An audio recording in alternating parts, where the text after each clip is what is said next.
Welcome back, everyone. This is your host, the DN WhatIf, here with another exciting fanfiction.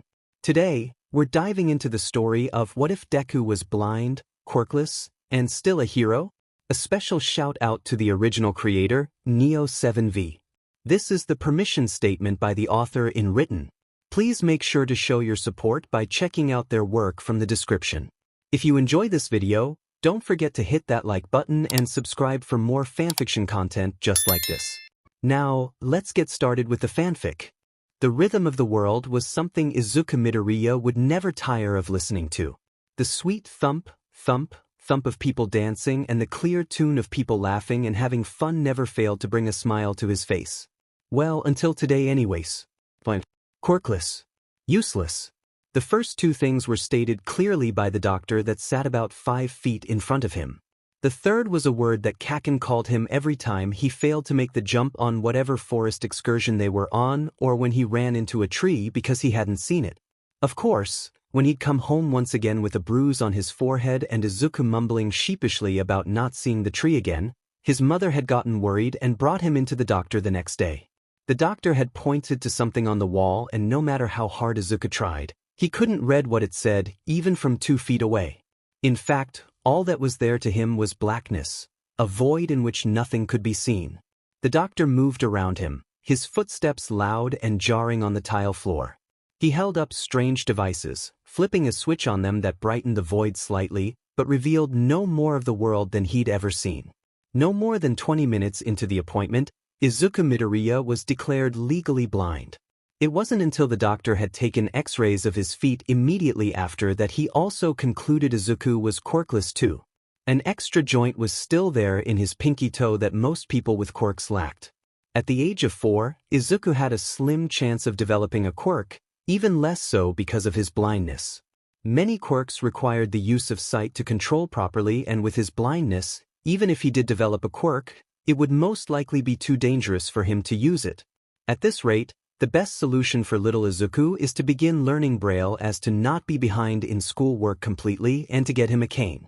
Since he's only 4 years old, it wouldn't be optimal to get him a seeing eye dog. If he does need one still when he's older, then I'll send some information your way to be able to get in touch with a trainer. Otherwise, young Izuku here needs to learn how to use a cane properly.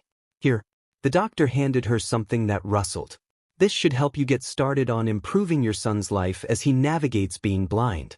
If you ever have any questions, my door is always open, Ms. Midoriya. He paused for a moment, as if he was waiting for an answer or something else was happening. This always happened to Izuku. He never knew exactly what was happening or what people were doing, and the feeling left a small, ever-growing pit in the middle of his stomach. Maybe if Izuku wasn't blind as the doctor said he was, he'd understand what happened in those quiet moments when someone took a breath and waited patiently for Izuku to do something that he hadn't been clued in about. But as Izuku left the doctor's office, his hand clenched tightly in his mother's as she fretted over every step he took, he felt deep down in his heart that the doctor might have been wrong about at least one thing he'd said. Maybe also the second thing if he was lucky. The world around him was black, but tiny tendrils of white outlined most of the objects around him in a wavering blur of shapes. Izuku could see the cars lined up in rows in the parking lot. He could see the outline of his mother, her hands shaking as white tears dripped down her face. He could see the door handle in front of him as he gripped it and pulled open the car door, sliding into the passenger seat next to his mother. As he shut the door behind him, the world went black for a moment before flickering back to life as his mom turned on the air conditioner. The drive was silent on the way home, his mother's head swiveling constantly towards him as if in worry or sadness, but she said nothing. The sound of tires and honking was the only sound that Izuku could hear, the street muffled by the car's exterior around him.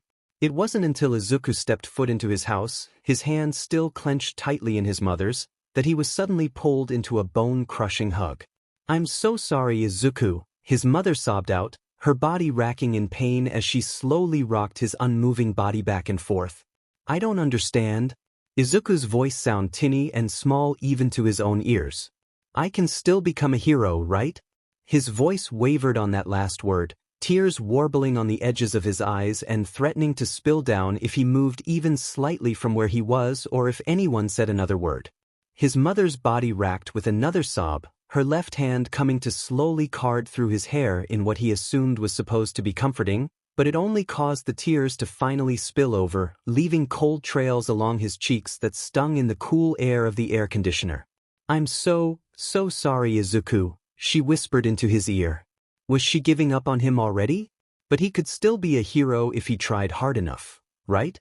Quirkless or not. Blind or not. Just because he was useless now didn't mean he would stay that way forever, right? The rest of the day passed in a blur of soft hugs, carded hair, and his favorite food for dinner, a peanut butter and jelly sandwich. His mother held his hand throughout this all, stating it as a precaution until she could get him a cane and he learned how to use it properly. Izuku lay quietly in his bed, his eyes open as he watched the white lines hazily outlining his bedroom, lines appearing and disappearing as the air conditioner hummed along above him. He wanted to sleep, but his throat, parched from crying, made it impossible for the silence to lull him to sleep. His bed creaked as Izuku sat up and flung the covers off, the wooden floor cool under his bare feet. The padding of his feet was masked by the buzzing of the house around him. The tumbling of the dryer intertwined with the soft hum of the air conditioner and the tick of the grandfather clock in the living room. The room felt fainter here, as if the white lines had gotten tired and decided to take a break halfway through outlining. Luckily, Izuku had memorized the layout of his house quite a while ago because of this fact, so he ran into nothing as he reached the kitchen. Reaching into one of the lower cabinets, Izuku pulled out a cup, its texture rough against his hands, and slowly padded over to the sink, turning it on and filling the cup up halfway with the cool water. As he tapped the faucet off, he raised the cup up to his lips and took a few swigs of the water, sighing in satisfaction as the scratching in his throat began to lessen. An idea began forming in his brain as he stood in the kitchen. Couldn't he change how useless he was now? He could see well enough, or whatever these white lines were that crawled across his vision whenever his eyes were open, so couldn't he start training now too? There was a little beach about 1/4 of a mile from his house, its sandy slopes filled with mountain upon mountain of trash. It would be strange, Izuku thought, for a little boy to be cleaning it up as training. But what better way to be a hero than to help out his city? All Might always said even the smallest deeds can be hero work, and this seems like a pretty good place to start to Izuku. Cleaning the beach shouldn't be too hard, right? At the age of 10 years old, 6 years after Izuku Midoriya had been told he was blind and quirkless, Izuku felt as if he should have accomplished more of his beach cleanup project than this. His cane rapped lightly against the wooden boardwalk as he made his way down to the beach, sunglasses tipped askewly on his nose as his eyes darted around uselessly to try and soak in the mounds of trash surrounding him. He decided at this point that the doctor had been wrong on both accounts, or at least partly wrong on one of them. He was not indeed blind as the doctor had said. Instead, his quirk, which the doctor had also pointed out that he didn't have, created the imagery that he saw every day and navigated by with the extra help of his cane. It wasn't anything as cool as infrared vision, pointed out by the fact that Izuku had yet to see any colors besides the drab blacks and whites that created his world. If he had to guess, as he had numerous times before out of boredom, Izuku would say his quirk had something to do with the weather. The dips in pressure and the wind ruffling his hair created and blurred the lines of the world, pointing out the objects in his daily life. He could see especially well at the beach, where the sea breeze never ceased blowing, a fact that always left a tiny smile on Izuku's face. It made finding even the tiniest objects half buried in the sand a piece of cake to spot amidst the towering piles of rubble. When Izuku was younger and still growing into his quirk as he started his beach cleanup project, he'd always managed to slice his skin with a thin piece of metal or glass that he hadn't detected. Now, however, the details that his quirk filled in were momentous, causing his eyes to dart around as he soaked in all the details, not because he needed his eyes to see, he was still technically blind of course, but because focusing on the task at looking towards those objects with his eyes made it easier to focus on them. It didn't hurt that it also helped with seeming less creepy when he was talking with someone. For some reason, many people's fingers began to twitch out of nervousness when talking to him, or their postures were unnaturally stiff whenever he talked to them while looking off into the distance.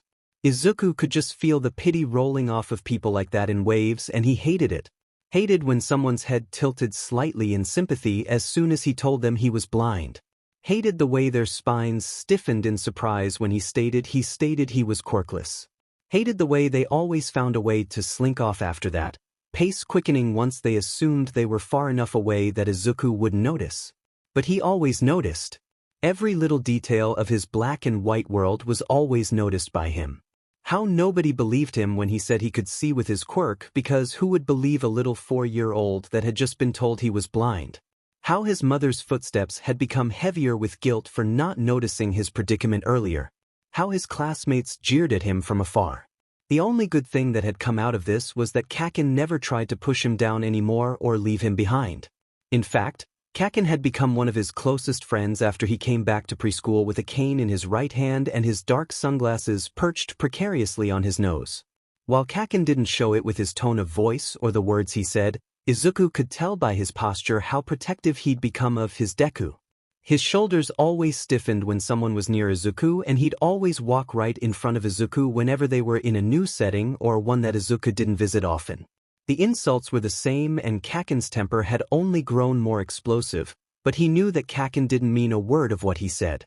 Every snarky comment of Deku and useless left a smile on Izuku's face that only made the other boys stomp away in anger, muttering profusely about idiots that couldn't take an insult even if it slapped them in the face. Izuku folded up his cane and stored it in the backpack slung across his shoulders. He bent down to pick up the broken microwave below him, taking extra care of the warped metal on the sides that could slice his hand open if he wasn't careful.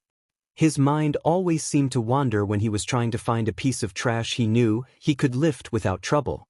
Yet as soon as he spotted his target, a mind-numbing calmness stopped whatever tangent his brain had gone off to and instead focused his mind on the task at hand. Hugging the broken microwave as close to his chest as he dared to, Izuku slowly weaved his way through the trash piles, taking care to pay attention for any glass or metal hiding beneath the sand. Just because he wore thick-soled shoes as a precaution against that happening didn't mean it couldn't. He'd sliced the soles of his feet up enough times for that concept to stick in his brain. His eyes darted around as he walked the length of the boardwalk up to the dumpsters he'd convinced one of the garbage men in the city, Hoshino, to set up there just for him to use for cleanup. Apparently being a blind kid with an admirable goal had some perks when he needed something with the bonus of minimal questions asked most of the time. With a grunt, Izuku heaved the microwave into the dumpster, the twisted hunk of metal crashing loudly into the rest of the trash already in there. Hopefully, Hoshino would have the time to swing by and empty the dumpster. The trash had almost reached the top of the 5-foot-tall container, and leaving the trash on the side was not something Izuku wanted to do. It just left more work for the garbage man that he'd get chewed out for later. Although Hoshino was never truly mad at Izuku for long. He was mostly just disgruntled by the prospect of the extra work of it. Izuku turned around, cane still in his backpack, and traveled back to the mountains of trash on the beach. With every piece of trash he carried over to the dumpster, his limbs became heavier and heavier until he finally called it quits when his stomach let out a loud gurgle of protest and his arms and legs screamed for a break. Reaching into his backpack, Izuku pulled out his cane, the snap of it straightening loud in the soft breeze, and slowly made his way down the boardwalk towards his house. The wind had quieted for the day, leaving him feeling more blind than usual. The occasional white blur of another person walking by startled Izuku and left him anxious to get home. It was at moments like these, when the outlines were gone or when he was sitting in a room with the air dead and unmoving, that he hated being blind. Sure, he wasn't really blind what with his quirk and all, but he really wished sometimes that he could see everything around him with his own eyes and not because of his quirk. Sometimes Izuku wished he'd been born quirkless, but that he could see. At least then he'd have a better chance of achieving his dreams. He'd always wanted to be a hero as long as he could remember. Ever since he'd listened to that first video with All Might. Although he wasn't sure what All Might looked like, listening to him proudly announce his presence in every video Izuku had played always left him feeling safe and content. His interviews were no different. His booming laughter and confident answers made it certain to Midoriya why he was considered the #1 hero. One day, Izuku wanted to be exactly like him. When Izuku got home, his mother was waiting at the door. "It's 5:30, Izuku," she scolded, pulling him into her arms once he got close enough. "You promised no later than 5 when you went to clean the beach." "Just because I'm allowing." You to do this even though you're technically not blind because of your quirk, it still worries me for you to be out this late. What if you don't sense another person sneaking up on you? What if you fall and are injured and I can't find you? It's a dangerous world out there, Izuku, and I'm scared for you. I know, Mom, he said softly. I'm sorry for making you worry. Next time, I'll make sure to bring my braille watch next time. I guess I just forgot to put it on after lunch. Izuku's mouth pulled down into a frown, hand coming up to tangle in his hair as he hung his head in shame. His mother sighed, her hand joining his as she carded through his curly hair. It's all right, sweetie. I just worry about you more than I probably should. I know you're capable of staying safe, but I'm your mom. It's my job to worry. Izuku couldn't argue with that, and he pursed his lips in thought as he considered what to say next.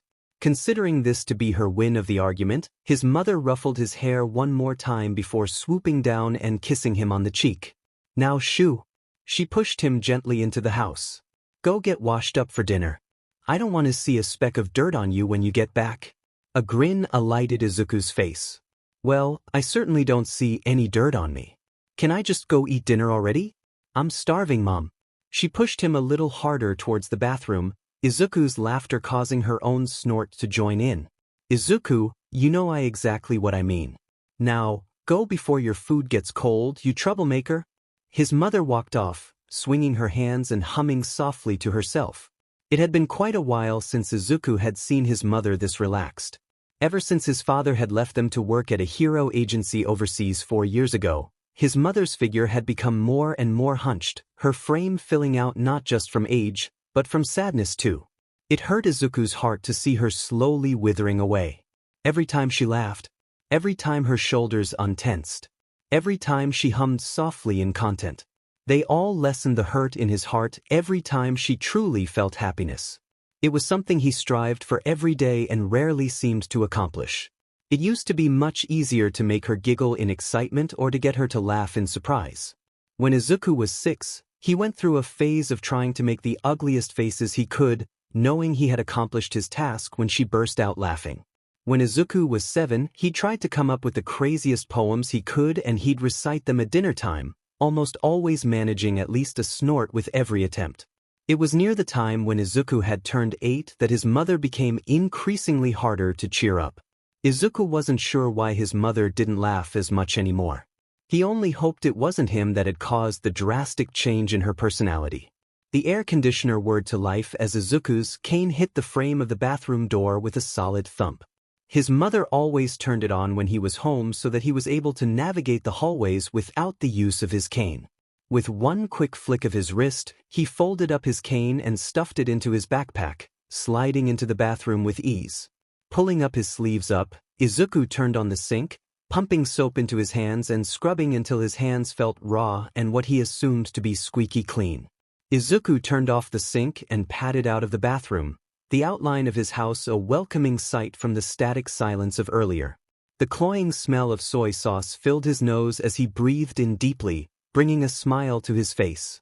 Udon, he called out. Udon, his mother confirmed, her shape appearing around the edge of the kitchen's wall.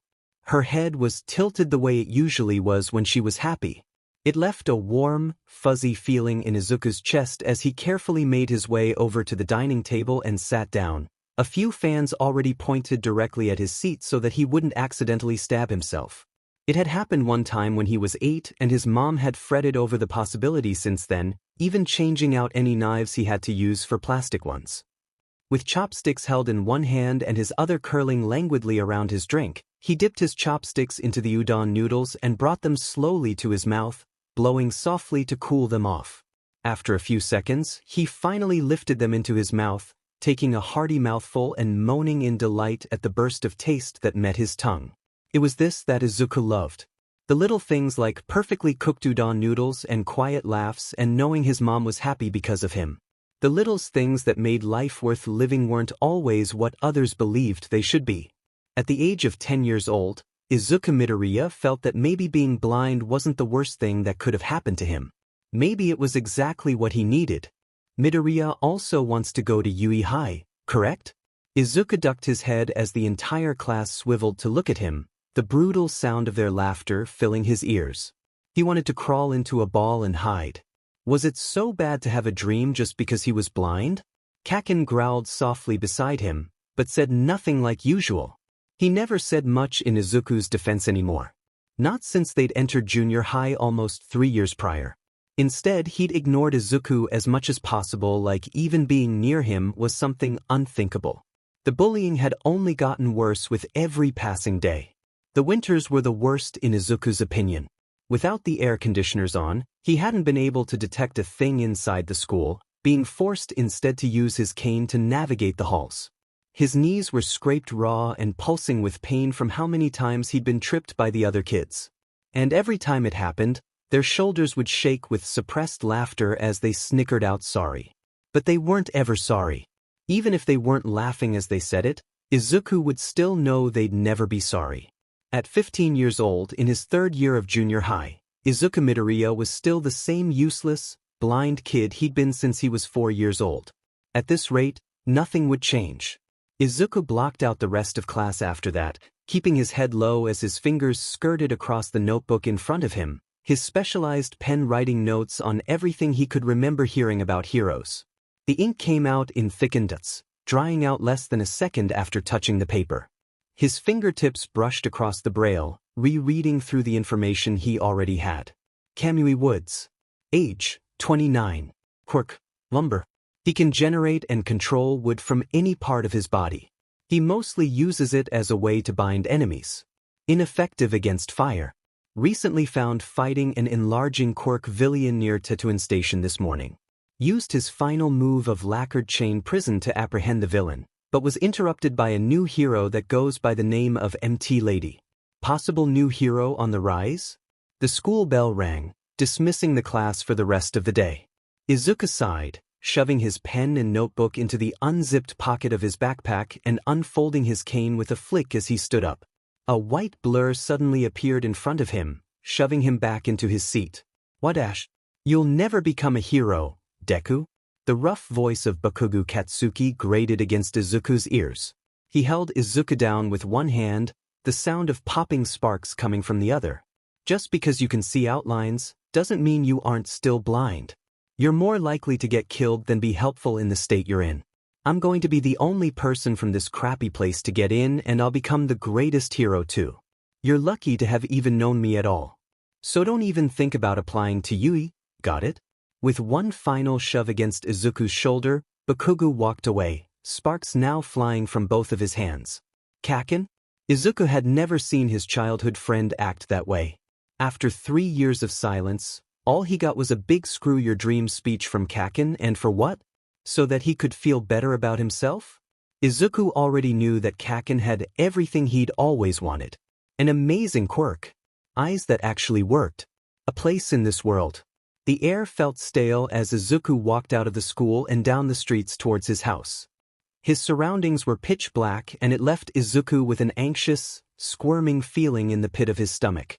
The only sounds he could make out on the quiet streets was the tapping of his cane and the faint gurgling of the sewer system below. When could Izuku also hear the sewer system? "You look like a kid nobody's going to miss." Izuku flailed his head around, hoping for a breeze, but seeing nothing but black still. The faint sound of something slithering up from the ground surrounded him, and the feeling in his gut tightened a little more. He held up his cane, swinging it around frantically. His backpack slipped off his shoulders, crumpling to the ground below. "Stay back," he squeaked out. "Them armed, you know." The person chuckled and something wet trailed down his right cheek. Izuku swung his cane in that direction, but felt no resistance. His heartbeat sped up. Badump, badump, badump, badump, badump, badump, badump, badump, badump, badump. Where was this person? "Don't worry. I'm just hijacking your body. Calm down. It'll only hurt for about 45 seconds, then it'll all be over." Something cold and slimy forced its way down Izuku's throat, and he immediately felt tears springing into his eyes. He couldn't breathe. He couldn't see. He couldn't speak. He couldn't do anything. Maybe Izuku couldn't become a hero. If he couldn't even save himself, then he really was a useless, sightless kid that was more of a nuisance than a hero.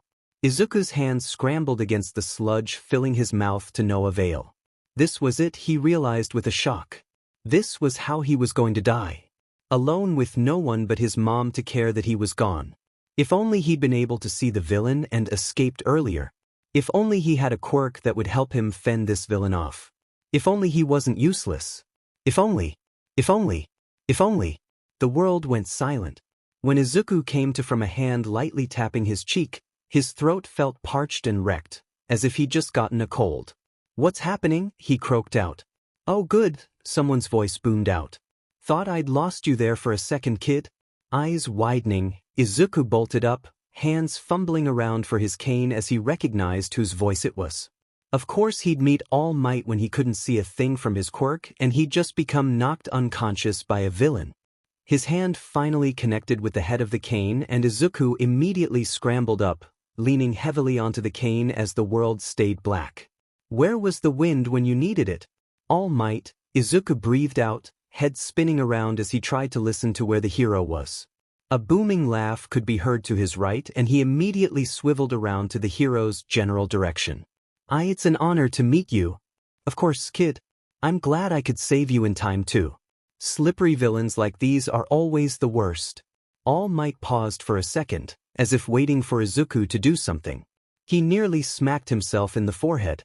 Why hadn't he realized that he was blind? Izuku cleared his throat. His face felt bare without his sunglasses on, and he wondered when he'd dropped them. Was it before or after the Sludge villain had almost killed him? "I'm sorry, but if you're expecting me to do something, I'm not entirely sure what it is, All Might. I'm blind." He waved his free hand in front of his face for emphasis. "So, yeah," Izuku wasn't sure what else to say to explain this. Thankfully, All Might seemed to know exactly what to do. "I'm sorry, my boy," he said sheepishly. "Here, I have your backpack and sunglasses in my hands." Izuku smiled gratefully, reaching out his hands and waiting for All Might to place said objects in them. Once he felt his backpack straps securely in his right hand, he swung it up onto his shoulders, taking his sunglasses next and perching them onto the tip of his nose. "Thank you. It's truly an honor to meet you, sir. I was wondering if you could, answer a question for me?" A breeze blew by then, outlining All Might's form, and he nearly gasped in excitement. And the hero's figure was tall and large and foreboding, yet comforting at the same time. It was the body of a hero that people looked up to. It was the opposite of Midoriya's own stunted body. And it was crouching down as if he was ready to speed off, something splattering off the side of his lips in droplets that fell quickly to the ground. "I've got to go drop this villain off to the police. See you around, kid." This could be Izuku's only chance to know. He couldn't let this opportunity slip through his fingers. If he did, Izuku wasn't sure he'd ever get a second chance. Right before All Might leaped into the air, Izuku made a split-second decision that changed his life forever. He lunged for the man's hazy outline of a leg, clutching tightly as All Might took off into the sky. "WhatIf?" The wind whipped through Izuku's curls, outlining the entire space around him in a blur of white that seemed to burst in the darkness. His eyes roved back and forth, the maximized sight too much for his mind. Even after Izuku squeezed his eyes shut, he could still sense everything around him. Why did he do this again? For answers, he told himself firmly. He needed to know, and this was the only way to do it. Otherwise, he was bound to stay useless forever. And that was something he truly didn't want to be. Of course, who in their right mind wanted to be useless or even called that? "Kid." All Might's shocked voice shook Izuku from the trance-like state he'd been in. A rough hand started to shove him off from the hero's leg. Panicking, Izuku's grip tightened, a shocked mumbling bursting from his mouth. "If you push me off now, I'm going to fall to my death." The hand stopped in consideration before finally gripping onto his backpack firmly. "Alright. Let's set you down somewhere then." Another white streak flew from the corner of All Might's mouth. Blood, Izuku realized with dawning horror. Was this from the Sludge villain or something else entirely? The world turned black for a moment as All Might touched down on the roof before flickering back to life again in tiny, white tendrils that flowed with the breeze, outlining the rooftop and the door that led down to the building below them. Realizing this might be the only chance he got, Izuku quickly spoke up before All Might could utter out a word. "I'm blind. All my life, The world has been black, save for the occasional white outlines created by my quirk. I can see the world, but only through the help of a stray breeze. Most of the time, I can't see anything and I have to navigate the world with a cane and hope I don't run into anything or anyone. All my life I've been told I'm useless. Without my sight and without a useful quirk, will I ever be able to become a great hero like you? Izuku kept his head bowed low through this whole thing, eyes squeezed tightly shut in fear. Yet only silence greeted his little monologue. He looked up with a start only to find a different figure in front of him. Where's All Might? The figure sighed in a tone that sounded exactly like the other man's voice. This couldn't be All Might, right? Izuku Midoriya was left on the building's rooftop, tears threatening to spill from his eyes. He'd listened to the other's story, of a battle that had left the hero scarred and broken for life. His career had been broken, but not destroyed. Not destroyed like Izuku's dreams in that moment. All he could hear was that one destroying phrase over and over again in his head in a torturous loop. Without your sight? No, I don't think you can become a hero. Sorry. All Might had said sorry with so much pity and sympathy in his voice that Izuku wanted to scream. Or cry. Or maybe take a nap, he thought tiredly, his arms hanging limply at his sides. His cane lay forgotten on the ground in front of him. Maybe he should just go home, crawl into bed, and try to forget he'd ever dreamed of being a hero. Izuku stooped down and scooped up his cane with a sigh. It was time to go home and figure out what the heck he was supposed to do with his life now. Perhaps he could pick up where he'd left off with his beach cleanup project he'd abandoned a year ago once his mother started fretting more after his well-being. Yeah, that was a good start. Taking the stairs down slowly from the building, he finally reached the ground floor. The distant sound of explosions and screaming filled the air, causing Izuku's shoulders to tense. Another villain attack already? But that made 3 today. Izuku turned towards the sounds without a second thought, the wind finally picking up again in the early evening to help him navigate the increasing crowd of people. He stopped on the outskirts of the fight, dread filling his stomach as his quirk filled in the scene before him. A twisting mass wavered in the center of the scene, a hand that was certainly not the mass's own reaching out in panic from it. The tinny crack of explosions sprouted from the hand before blowing up into a massive burst that crashed into the buildings in front of the hand. There was only one person whose quirk sounded like that. Kaken! Izuku screamed out, the panic scratching up his already raw throat. A circle appeared in the mass that Izuku was almost positive now was the sludge villain that had almost killed him earlier. Kaken's head turned towards him, struggling against the tendrils of white that held him in the sludge. Izuku's eyes darted across the scene uselessly, searching for the heroes that would save his childhood friend. He recognized the outlines of Kamui Woods, Empty Lady, Backdraft, Death Arms, but none of them are stepping forward to save Kaken. He wants to help, but what can he do that the pros can't? His feet seemed to think otherwise as they slowly moved forward, dodging through the crowd faster than his mind could think. Yet it seemed his quirk was keeping in time with his feet and maybe even a little more than that. A different color threaded through the white, streaking the explosions from Kaken's hands and dotting the irises of his eyes. It made throwing his cane at the villain a lot easier to aim without hitting his friend. Then came his sunglasses as he aimed towards the roving circles above Kaken's head that Izuku assumed were the villain's eyes. His backpack fell to the ground behind him as he raked through the sludge surrounding Kaken's body, trying and failing to free him. With another explosion of that new color, Kaken broke his head free for a second, turning towards Izuku and screaming out, "Get out of here, Deku! Stop trying to be the hero!" Then his head was swallowed once again by the sludge. What happened next was a blur of white that filled up his vision and made it impossible to discern between the outlines of the scene. Something solid grabbed a hold of the scruff of his shirt as a powerful wind created a vortex that broke up the sludge until the pieces were only white stakes that confused his quirk and left him blind to whatever had just happened. After a few seconds, the wind died down and was replaced with rain that trailed from the sky in white blurs. Gazing up, Izuku followed the shape of the arm holding onto him tightly and connected it to All Might. He held onto Kaken with his other hand, fingers tensed around the other boy's wrist.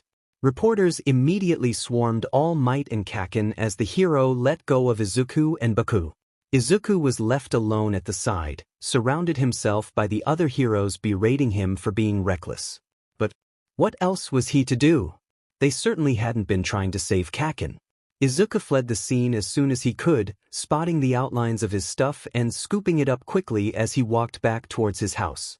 This whole day was a mistake. From meeting All Might to thinking for even a second that he could be a hero too. He should have just stayed in bed. I am here in a very weird position. Izuku's head shot up, the shape of All Might appearing before him. The shape condensed a second later as the man coughed up a splat of the new color. Blood, he remembered, but this time it wasn't the stark white from earlier. Maybe he'd ask his mom later what color that was, but for now he need to worry about what exactly All Might wanted. What are you doing here? Izuku asked hesitantly. I'm just the useless kid that got in the way, so you should just go back to your reporters, all right? He saw All Might's hand reached out for a second before falling flat back to his side. No, he huffed out. But I was wrong. While all the other heroes hung back and waited for someone else to save young Bakugo, you took the initiative and tried to save him yourself, despite being blind. Most heroes say that their body moved before they could even think, and that's certainly what happened to you back there. You aren't useless, kid. All Might took a deep breath, his smaller form standing tall and proud in the light breeze. You can be a hero. Izuku blinked blearily, rubbing at his eyes as he trudged towards the white mounds of trash on the beach. His cane was tucked carefully into his backpack, the natural sea breeze making it easy to sense his surroundings. A hulking figure stood in the distance, the silhouette now familiar to him as All Might's. He held what Izuku assumed to be a paper pamphlet in his hands, and he almost turned around to go back home right then and there. How dense could this man be? Apparently very dense, as he finally stood in front of the hero who held out the pieces of paper for him. I know we only have 8 months to work on getting you ready for the UE testing, so I decided to make you a plan for dash. I'm blind, Izuku cut in, shifting down his shades and giving the man the most dead look that he could while not knowing where exactly All Might's eyes were. I thought we were already past this, sir. At least All Might had the decency to look embarrassed, he thought wryly. The man ducked his head in shame, the new color he'd seen, red his mom had told him excitedly, outlining his face. Was surprising to say the least. Who knew the symbol of peace was embarrassed so easily? I'll make note of that for future reference, he muttered out. All Might's head swept from side to side as he gazed out at the beach, his mood brightening almost instantly. For now though, you've got a beach to clean and a body to build. The only way your puny body is going to be able to hold my power is by packing these 8 months with hardcore training. Izuku resisted the urge to roll his eyes, knowing the gesture would be lost on All Might from where they hid behind his glasses. Instead, he pursed his lips shut and listened to the rest of his speech, suppressing the urge to scoff at his words. What this man didn't know about him could fill up at least 2 books. Bending down, All Might loomed closer to him and placed a heavy hand on his shoulder. If I'm being honest, this is going to be super tough. Think you're up for the challenge? This time Izuku did scoff, dropping his backpack off his shoulders to the ground and flinging off the slightly large sweater he'd put on earlier to combat the cold morning. Although he couldn't see it, Izuku had a feeling that All Might had a flabbergasted look on his face as he stared at him. He felt his lips curling into a mischievous smirk as he stood there, his workout tank top tight against what was clearly a chiseled chest. His arms were just as muscular, if not more so than his chest, and his legs were of the same hardened mass. Overall, puny didn't quite describe what Izuku looked like one bit. If I'm going to be honest, sir, Izuku chuckled out. I've been cleaning this beach up slowly since I was 5 years old, and all that's left is what my mom wouldn't let me clean up from a year ago. It turns out that being a blind kid leaves a lot of extra time to work out without being disturbed by anyone else. All Might's head tilted to the side in question. Why would a young kid like you want to work out when you could be doing a number of things that are more fun? I've always wanted to be a hero. Izuku said this simply, as if no other dream existed for his future. And it was true. He'd never once thought that he would be anything else, and now that his dreams had even a smidgen of a chance to come true, Izuku couldn't have been happier if he tried. All Might cleared his throat, hands resting lightly on his hips as his face turned towards Izuku and his posture changed into something resembling confidence. And that is what we will make you. With how your body is right now, I believe that cleaning up the rest of this beach will take only 3 of the 8 months we have until the entrance exams. Now, I hadn't planned to do this, but I think you'll be ready to take on my quirk by then and we can work on adjusting the quirk to your body with minimal damage to it in time for the exams. I believe in you, young Midoriya. And that was that. For the next 3 months, Izuku cleaned up the rest of the beach. He pushed cars and pulled sacks of glass to the dumpster he'd gotten put there back when he was a little kid with big dreams of cleaning this beach up and becoming a hero, as if cleaning a beach up could automatically make someone a hero. More than once, glass had gotten stuck into the soles of his shoes and occasionally pierced the tougher skin on the bottom of his feet, always on the days when he was deep into the maze of trash and hidden from the wind. He wished there was a way to create his own wind and prevent these ridiculous injuries. To see on his own without the constant need for an air conditioner or the occasional breeze. And maybe with all might, with inheriting one for all. Well, maybe he could. The concept of being able to pass on a quirk had astounded Izuku and taken him a few moments to wrap his head around. One for all. A power that was passed from user to user, accumulating power with each new owner of it. How would the power change if combined with his own wind-sensing quirk? On a breezy summer day, when the beach was almost spotless, Izuku decided to ask All Might just that. The man stopped for a moment, before turning back towards him and answering, "I'm not entirely sure. Would you like to test it out?" Izuku felt a grin curling up his lips as he dumped the microwave in his hand into the dumpster. When the man hummed for a moment, head moving around to take in the remaining trash before replying, "Tomorrow. I have faith you'll be able to clean up the rest of the trash today, young Midoriya. After all, the day is still young. You should have plenty of time to pick up those 3 piles left." A sigh left Izuku as his mouth twisted downward in disappointment. He'd really wanted to start learning now, but he guessed another day of labor was a small price to pay for the possibility of being able to sense and see more. Izuku bent down and picked up the door which he assumed had been part of a refrigerator. Wrapping his arms tightly around the middle of it, careful to avoid any sharp edges and what felt like rust under his fingertips, he started trotting once again towards the dumpster. Just one more day, he thought to himself firmly. One more day and he'd be closer to his dreams than he'd ever been before. Eat this. Exhaustion had taken over Izuku's body and mind by the end of the day, so it took longer than he'd like to admit for All Might's words to sink in. The hero's hand was outstretched, a thin strand of white wavering from it in the wind. Dread filled his stomach as the image and words started to make sense when put together. What? All Might chuckled sheepishly, placing the strand of what was undoubtedly hair into Izuku's hand and closing his fingers around it. Well, to inherit my power, you kind of have to swallow part of my DNA and hair strands are the easiest option? But why do I have to swallow it now? Izuku questioned. Why not tomorrow when the training is supposed to start and you'll be there when the quirk manifests? It takes about 3 hours for the quirk to begin to manifest, so I thought it would be best for you to go home after swallowing the DNA to save us time for training tomorrow. Izuku supposed that did make sense in a way. After all, he did want to spend as much time training as he could. Izuku's eyes concentrated towards the white strand of hair on instinct and he felt his mouth go dry in response. Suck it up, Midoriya. It's only one piece of hair, okay? What? Piece. Carefully placing the hair on his tongue, Izuku swallowed it down in one gulp, a shudder racking through his body. It was done and he wasn't sure how to feel. Only tomorrow, when his training would start, could even begin to help him sort through whatever this feeling was.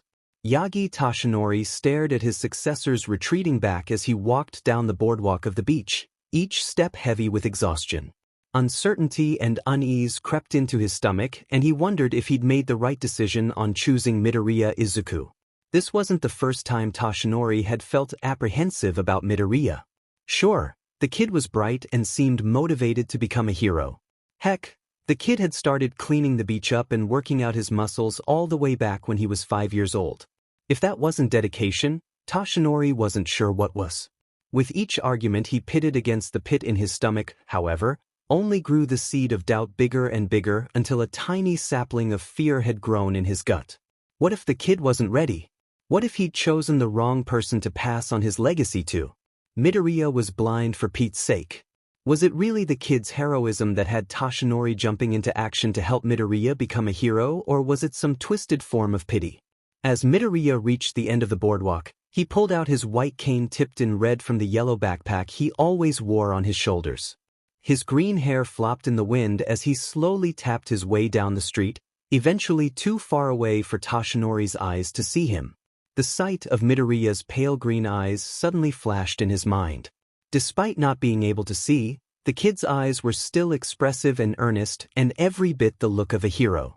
Toshinori remembered reading something a while back about the eyes being the window to the soul. He'd shrugged it off as just one of those old phrases used to make people feel wiser, but gazing into Midoriya's eyes, he'd felt something tug at his heart. Something that shouted, "Look at me.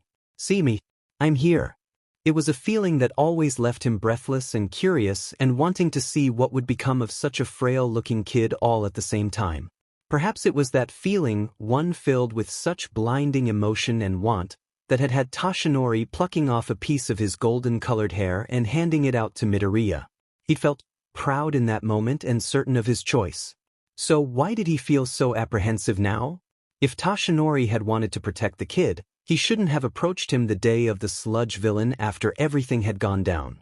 He shouldn't have offered his quirk to the boy who already had a quirk and could live without another one. He shouldn't have told Midoriya that he could become a hero.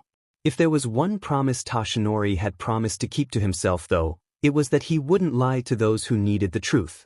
And Midoriya Izuku, a blind 15-year-old kid who showed more courage and bravery than many of the pro-heroes he knew, had needed to hear that truth. Had needed to hear that he wasn't some useless kid that would amount to nothing. No, Midoriya Izuku was someone who Toshinori felt, in the depths of his heart, could become one of the greatest heroes to live. There was just one problem that blocked the kid's way to accomplish that goal.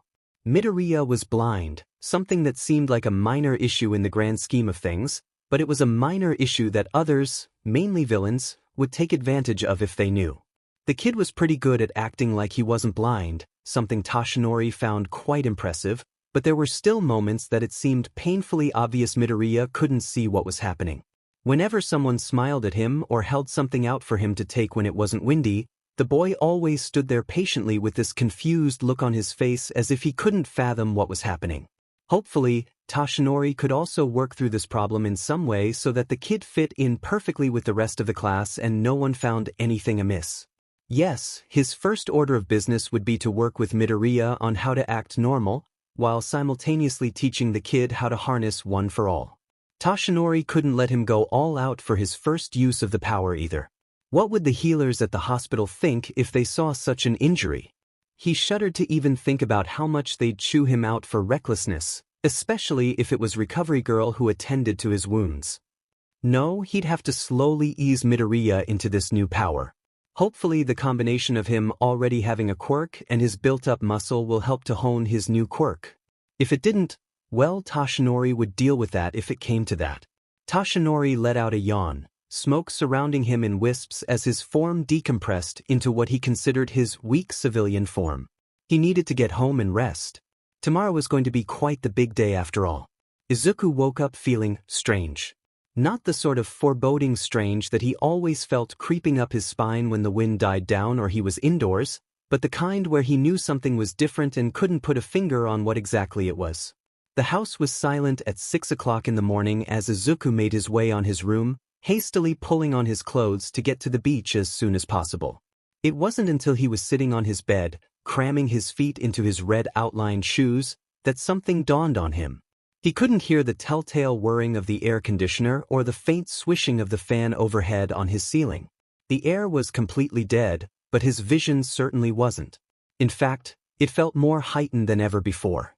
Every single twitch of his fingers, every single exhale of his breath left a tiny trail of outlined objects near him. As Izuku stood up from his bed, he felt a faint wave of air push off of himself, creating a pathway to the closed door in front of him. This new way of seeing was exhilarating and overwhelming at the same time. Tiny specks of white dotted the air the way people described stars and the constellations in the sky. It was a sight he'd never seen, yet he knew it must look something like this. Beautiful and hanging perfectly in the still air. As Izuku moved through the hallway as quietly as he could in an attempt to not wake up his mother, the particles of white moved around him to give him space. He giggled at the sight. Later he'd ask All Might what these white specks were, but for now Izuku was content to watch them without knowing what they were or why they were here. Once Izuku was outside, the white specks vanished, leaving a street full of tumbling trash and fluffy white outlines hanging above him that were definitely new. Maybe they were those things called clouds that Kaken used to point out when they were kids, back when Izuku wasn't sure what his childhood friend had been talking about, nodding along to it all the same without even thinking about questioning Kaken. So many new things filled his senses that Izuku stopped for a moment, crouching down right in front of his house and just breathing deeply. Izuku paused as his quirk filled in the outline of All Might jogging towards him in his condensed form. What are you doing here? He called out once the hero was close enough to hear him easily. I thought it would be best to show up at your house. Since you're technically not allowed to use your quirk out in public, I decided it might be best to take you somewhere a bit more private than the beach. It would be a shame if your career ended before it could start due to my own carelessness. All Might let out a low chuckle. I also wasn't sure what state you'd be in with your quirk combining with One for All, so I thought it might be best to meet up here in case there's any trouble. The man's head bobbed up and down as if he was taking in the scene in front of him. The sight must have troubled him as he muttered out a quick, "Good thing I did show up," and clasped his hand onto Izuku's shoulder. "Let's go, young Midoriya. You can tell me what's troubling you along the way. Time is of the essence." Izuku's eyes darted around. He needed to break this useless habit soon, and, finding nothing amiss, he stood up to join All Might, the other's hand still latched firmly onto his shoulder. It was almost like a comfort with the warmth that seeped through his sweater from that small point of contact. It grounded Izuku in the turmoil of the world around him that had sprouted up overnight. "What's wrong?" All Might asked quietly. Izuku hesitated at that. How did he describe this new feeling of excitement and pain rolled into one? "The world's different," he began slowly. "It's different and more and overwhelming." He paused for a second to gulp down the extra saliva that had filled his mouth in his nervousness. "I don't know what to look at or where to direct my attention to or even what half of what I'm seeing is. Every time I move, a thin wave of air exudes from my body and I see things that would normally take an air conditioner or strong wind to see, but only take a second now. And the puffs in the sky. I think they're clouds? I've never seen them before, but now that my quirk's been combined with One for All, it's like I'm seeing a whole new layer to the world that I've never been able to sense before. How do you survive? Seeing all these different parts of the world and focusing on just one thing at a time? It feels impossible." Frustration had crept into Izuku's voice as he spoke. How did everyone else watch the world go by and not become overwhelmed by the sight of it all? He wanted to focus on every single thing all at the same time, but different objects kept pulling at his attention, nudging until he finally set his quirk to focus on that object. His attention kept jumping and jumping and jumping until his head was spinning and he just had to focus on taking one step after another without running into anything or anyone. It had been so easy to focus on the bigger picture his quirk showed him before, so why was now so different? "I have a friend whose quirk used to overwhelm her."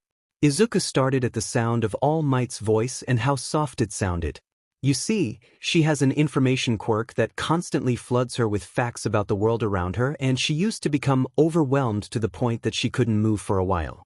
Eventually she started to realize that she shouldn't try to focus on one thing at a time and bounce from fact to fact, but instead to just let it wash over her and to accept every piece of information as equally important. She built a world of information around her until everything fell into place with her quirk and she no longer felt overwhelmed with all the new information flooding into her mind." All Might turned his head toward Izuku. "Do you think that you can try to do that too? Accept all the information as one and see the bigger picture as just one big puzzle to put together?" Izuku took a deep breath, then let the information his quirk was flooding him with just wash over him until he felt like he was drowning. Except he wasn't. The white and red lines felt crisp and steady in the light breeze of the morning. The clouds flew by overhead in a slow, steady pace as early joggers passed by them without a second turn of the head towards them. Birds swooped between the houses and settled on the telephone wires above, ruffling their feathers calmly in the quiet street. He knew he should feel overwhelmed. He knew that he'd never sensed this many objects at one time or that far away without obtaining a pounding headache for his efforts. Yet he felt none of those things. Izuku felt calm as he watched everything around him. He acknowledged his surroundings. He saw every little thing around him with a reverence of awe. Izuku Midoriya saw the world more than he ever had before in his entire 15 years of living, and he didn't panic. His eyes didn't dart out wildly towards every object, and everything felt okay. "Thank you," Izuku whispered out. He felt All Might's hand, still on his shoulder, squeeze softly in response. It was nothing. No, Izuku wanted to shout out. It wasn't nothing. None of what All Might had done for him was nothing. It was everything in Izuku's eyes. But Izuku's tongue knotted up and his jaw locked up tight, so he said nothing, staring ahead of him at nothing as they walked side by side down the street. One day, he told himself firmly. One day he'd tell All Might just how much he'd done for Izuku, but today was not that day. Today, he took one more step closer to becoming a hero. Yui High School was a large, formidable-looking building with its high gated entrance and facilities that Izuku could sense went on for quite a few miles. The wind weaved through the students as they made their way through the front gates and towards the entrance exams. Izuku was glad that the weather had decided to comply today. While All Might had been working with him for the past 5 months on his new combined quirk, sometimes it was hard to keep focused when the air was idle and lazy. The swift breeze seemed to concentrate his mind on what to focus on, and his eyes idly followed along in an attempt to look like he was actually able to see. Now, that had been a huge problem in and of itself, Izuku thought wryly. Faking sight was a skill he'd never managed to acquire as a child, too busy with cleaning up the beach and learning Braille to do anything else. All Might had suggested they start training him to fake sight as a precaution against those who might try to use it against him. After mulling it over for a few seconds, Izuku had agreed. It wasn't a useless skill after all. So had begun the 5 months of intense quirk training, now including human gestures and tone inflections. Izuku had run into the problem of determining expressions and mood even after being 2 months into the lesson, so All Might had brought in one of his detective friends to help out. Mr. Tsukachi, or the lie detector as he was better known as, taught Izuku to listen intently for the slight inflections in another's tone to determine their mood and how to read body language with the outlined forms that Izuku could see. It was exhausting work, paying even more attention to the littlest details, but he'd finally mastered the basics the day before. And none too soon too, he thought, as someone bumped into him and began to apologize profusely without stop. In most cases, Izuku would have let them go on as he shuffled on his feet nervously, but with his new skill drilled into him, Izuku had a faint idea of what to do. "It's fine," he cut in bluntly, flashing the person a tiny smile. "No harm done yet?" The other person let out an audible sigh of relief, their long hair wavering slightly from the puff of air. "As long as you're sure." Their voice was raspy and scratched like an old record, but still held a feminine air to it. The girl held out her hand to Izuku, and it took him a moment to focus in on exactly where it was and firmly grip it with his own. "I'm Freya Stellar. It's nice to meet you." Izuku widened his smile in what he hoped was an appropriate response. "I'm Midoriya Izuku. It's nice to meet you too. Out of curiosity, are you from a different country? Forgive me if I'm wrong, but your accent sounds a bit different." Freya laughed. "If my blonde hair and tallness wasn't enough, of course my accent would tip it off," she giggled out. "My brother and I are from the United States. Our mom went here back in her day and she wanted us to at least apply to you. I'm trying for the heroics course and my brother is trying for the support department. How about you?" Her head tilted slightly in what Izuku acknowledged as a questioning manner. "I'm trying for the heroics department as well, although I don't know if I'll make it with my quirk." After a moment of silence, he realized she was waiting for him to explain what he meant. "Oh, well, my quirk is that I can generate air when I move around and sense objects around me with it, so no one can usually sneak up on me from behind. But I'm not sure if I'm strong enough." "Oh," she sighed out. "I totally understand how you feel. My quirk is called poison control, but it's really the opposite sometimes. It's why I have to wear this mask actually." She wrapped her hand against the front of her face and the sound of metal rang back, surprising Izuku. He hadn't noticed the metal wrapped around the lower half of her face. Well, it's actually a filter, if we're going to be technical. My body naturally pulls off an extra non-metal molecule off of the product compound of whatever gas I'm breathing, so instead of carbon dioxide, I breathe out carbon monoxide. It caused quite a few problems when I was younger. She took a deep breath. I guess I'm rambling a bit, but what I'm trying to say is it's not always your quirk that's going to define whether or not you're strong. Freya. A tall boy with close-cropped hair slowly sidled up to Freya, slinging an arm over her shoulder. The practical exams are about to start. You better go before you're late. Sorry, Ferris, she said sheepishly. It's just, this is the first person that's really talked to me here and I guess I got a little excited and lost track of time. Freya trailed off, body turning half around until she was lined up towards one of the exam doors. She turned her head back slightly and murmured back a quick, "Good luck, Midoriya," and then she was off, her hair floating slightly behind her in the breeze. The other boy, Ferris, turned back towards Midoriya, his head carefully bobbing up and down as he scanned Midoriya from head to toe. Midoriya, huh? Izuku felt as if his throat had suddenly become dry. Had he done something to offend this boy in the literal seconds that they'd met? Weiss, you watch out for my sister, okay? Izuku almost took a step back at the menacing tone the other boy said those words in, but caught himself before he could. She wants to become a hero so badly, always has, and I want to see it come true. Ferris swiveled on his heel and walked towards a different entrance, leaving Izuku confused as to what exactly had happened. But he couldn't dwell on things like that right now. Izuku had a practical exam to pass and a whole lot of people to fool while doing it. Bakugo Katsuki sat impatiently in a crowded lecture room, waiting for the practical exam information with a perpetual scowl gracing his face. All these extras that were laughing and talking with each other just pissed him off. If they wanted to be heroes, it might benefit them to shut the hell up sometimes. Or at least, that's what Katsuki thought. Glancing to his left, he found that the chair next to him was still empty even as the countdown on the screen in front of them stated there was only a minute left until the doors closed and the instructions were given. Of course, the extras that were slackers and late like this one pissed him off even more. As soon as that thought had crossed his mind, the sound of a seat sliding back had his head swiveling back towards the previously empty chair. Empty-looking pale green eyes hidden behind thickly framed glasses met his own, a mop of dark green hair curling along the tops of the boy's eyelids. Katsuki felt his eyes widen considerably in surprise and anger as he stared at Midoriya Izuku. This boy, this insolent kid, fragile and precious his mind whispered out instead, had decided to try out for the heroics department despite what Katsuki had yelled he ashamedly thought, at him. Deku, he hissed out, palms already beginning to sweat nitroglycerin. This boy was going to be the death of him one day. Me, Deku calmly replied back, a vague smile creeping onto his face. Katsuki narrowed his eyes at the messy-haired teen. Where had this sass even come from? The boy he'd known when they were younger had been meek and shy. But this person to his left was a complete stranger. He wasn't even sure when Deku had switched from his traditional sunglasses to regular glasses. And where had his cane gone? You're blind. Smirked.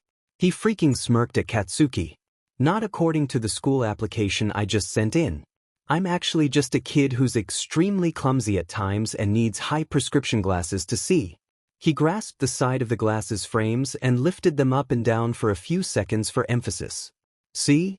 Not blind at all. Katsuki slowly let a hissed breath out between his tightly clenched teeth.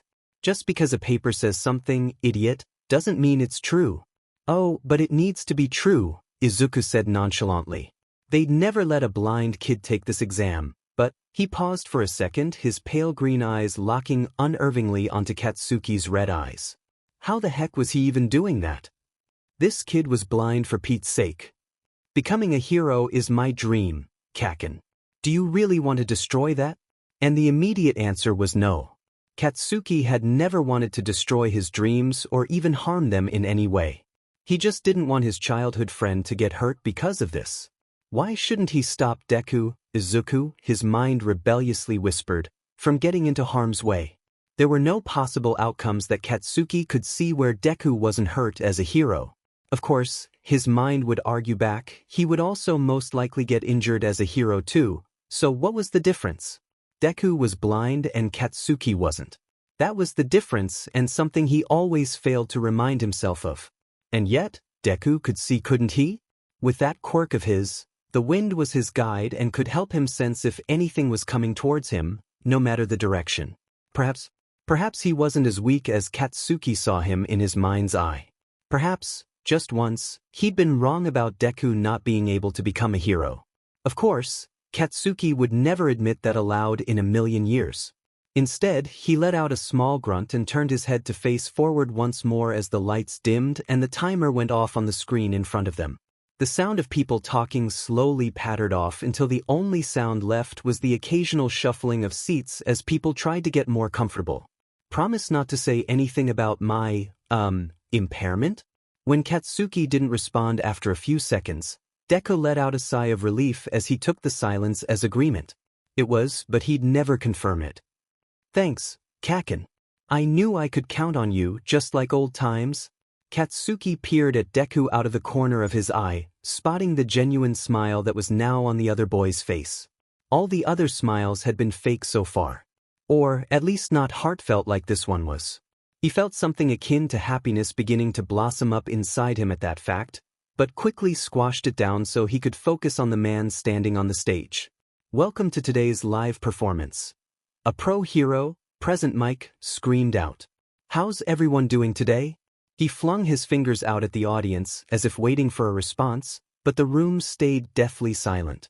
Present Mike cleared his throat, unfazed by the lack of response. Well, my examinee listeners, I'm here to present the guidelines of your practical. Ready? Yeah. Katsuki swore he could hear crickets chirping in the background. All right. This is how the test is gonna go down, my listeners. You'll be experiencing 10-minute-long mock battles in a cityscape against. Present Mike paused dramatically for a second, thumping his hands against his legs in lieu of a drumroll. Robots? Robots? Katsuki questioned. How much money does that even cost? The heck? Deku had decidedly ignored his little outburst, much to Katsuki's chagrin. Present Mike continued in the same overly exuberant tone. Bring along whatever your little hero hearts desire. After this little presentation, you'll each head to your assigned testing location. Okay, but let's get right into this. Katsuki tuned out the rest of his speech after the first few sentences. Blah blah blah robots. Blah blah blah points. 3-pointers are worth more than a measly free throw in basketball after all. Why would robots with giant numbers on them prove to work any differently? Soon enough, the examinees were sent out in buses to their testing sites. Deku, fortunately for the kid, and unfortunately in Katsuki's opinion, was at a different testing site than his. After a brief goodbye, they parted ways onto the separate buses, a nervous yet confident look on Deku's face. Perhaps Katsuki wouldn't have to worry so much about him. Deku seemed to have something up his sleeve and he had a feeling the other boy would be just fine. He had to believe that. After all, Katsuki had his own mock exam to destroy. Burning up robots seemed like a better alternative to destroying his friend's dreams anyways. Izuku's hands itched to hold onto his cane as he stood before the massive cityscape, but that had been tucked carefully in the backpack he'd accidentally left at home. He felt unstable without the reassuring weight of his cane in his hands, but it wasn't a feeling easily rectified in this situation. The wavering outlines of the other examinees surrounded him, making him feel even queasier with the thought of what he had to do. He was going to have to fight giant robots, giant flipping robots, and he was competing against all these other teens who probably had much more useful quirks than his. Sure, Izuku had one for all combined with his own airy eyes quirk, but the power of it had yet to show itself to Izuku, much to his annoyance and despite his efforts to try and summon it. All Might had told him not to be worried about it, that it was because One for All had combined with his own quirk so completely that it would take a lot of dedication and training before the full strength of it manifested. For now, he'd told Izuku that being able to create the semi-powerful whirlwinds from his arms would help him through the exam and that they'd have enough time after Izuku got into Yui to work on improving his combined quirk. Izuku just hoped the whirlwind blast was strong enough to break through metal. Taking a deep breath, Izuku scanned the crowd slowly, letting his gaze focus what he sensed. Many of the people had extended parts to their body as an account to the mutantness of their quirks. There was also quite a lot of people trying to calm down and focus like he was, but those people kept their heads bowed and hands held up above their head as if to pray to one of the gods for help. They wouldn't come, Izuku thought wryly. They never did for him, so why would they come for someone now? A large buzzer sounded over what Izuku assumed were speakers above the cityscape. Go, go, go examinees. In a real battle, there is no countdown to a battle. You have 10 minutes to collect as many points as possible. Good luck. And that was that. The examinees looked at each other for a second before rushing forward in a frenzy. Izuku was left to the back of the pack, which was fine by him. With this quirk, it would be much easier to hunt the robots down, and a few seconds wasn't going to change that fact. As soon as he stepped inside the cityscape, the wind pressure seemed to increase tenfold. A grin curved along Izuku's lips as he started running down a smaller street that all the other examinees had missed, sensing a large object rolling down it on wheels. Pulling back his arm to build up momentum, he ran towards the robot with a determined grin on his face and swept his arm forward in a slicing motion. Izuku heard the tornado of air hit the robot square in the chest, the metal splitting down the middle in a jagged line as the robot fell to the ground in two pieces, the sound of sparks popping off of the wires. Not even a second later, Izuku was already off running. There was no time to do a victory dance over what he'd thought was going to be a complete failure. No, there were robots to destroy and points to rack up. Izuku could distantly sense the wheels and outlines of more robots, so that's where his body took him. Later, Izuku wouldn't recall how many robots his tiny whirlwinds had smashed through nor the satisfying crunch the metal would make as it twisted and fell against the ground. He would recall the deep boom of another robot down the main plaza of the cityscape instead, its giant wheels flinging rocks and debris into the path of the fleeing teenagers. It was the zero-pointer present Mike had told them to avoid and ignore. Izuku was about to do just that, but a cry for help pierced through the foggy panic in his head. He immediately sent a light wave of wind towards the area he'd heard the sound come from, freezing at the sight his quirk unfolded for him. A girl was trapped under one of the earlier destroyed and discarded robot parts. Her right leg melded snugly into the outline of the robot. She cried and cried out for help, but all the other examinists fled the scene, either to escape the robot or to rack up more points or because of both of those options. A sick, twisted feeling curdled inside his stomach. How could all those people hear her asking them for help and do nothing about it? Izuku wasn't sure about them, but the thought of leaving someone who was in danger to deal with it alone seemed rude and unforgiving to him. Without a second thought, his legs began to move on their own towards the larger-than-life robot and the girl about to be crushed below it. As he reached the hunk of metal where the girl was, he pulled back two of his fingers to his left shoulder and aimed the wall of air at the bottom of the metal in an attempt to cut off just the part where the girl's leg was trapped under, angling it just so in an attempt to not collapse the robot onto her more. Releasing his wall of air in a swift downward motion, he sensed the metal cutting cleanly through into a smaller, more manageable piece. He quickly hauled it off of her and held out his hand to help her up. Izuku could practically feel the smile tugging on her face as she quipped out a quick, "Thanks," and then ran away from the giant robot, her hand still enclosed in his for a second before pulling away as she ran off. The speakers came to life with a crackle. "Time's up examinees. Head to the main gate you first arrived in as soon as you can." His heart seized at that. He'd been so preoccupied saving that girl that he'd forgotten all about how much time was left. Izuku could only hope he'd gotten enough points to pass the exam. If only he could seen the numbers on the sides of the robots and been able to count it up in his head, just as a precaution. But there was a problem he'd forgotten to take into account. Izuku couldn't see or read, so how was he going to take the written portion of the exam?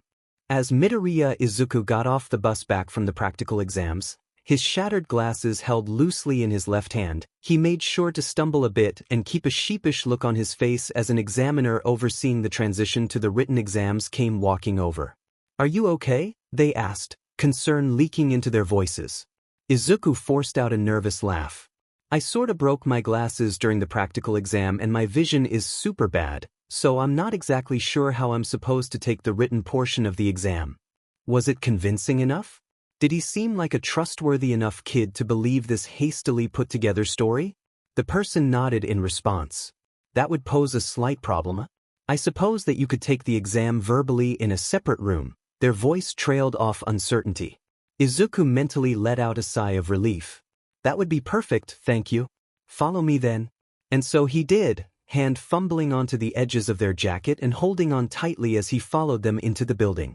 Their footsteps echoed with every step they took down the ginormous halls until the examiners stopped in front of an open classroom, empty except for some desks and another person standing with a bored posture at the front of the room. The examiner left him at the door with a quiet, "Good luck."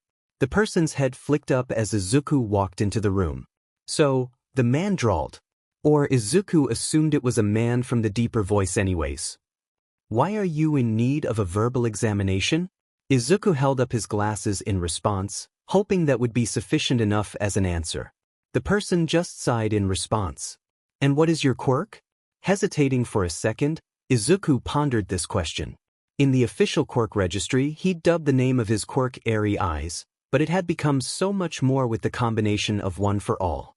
He couldn't keep the man waiting for long though, so he decided to just forego fanciness and try his best to describe his quirk.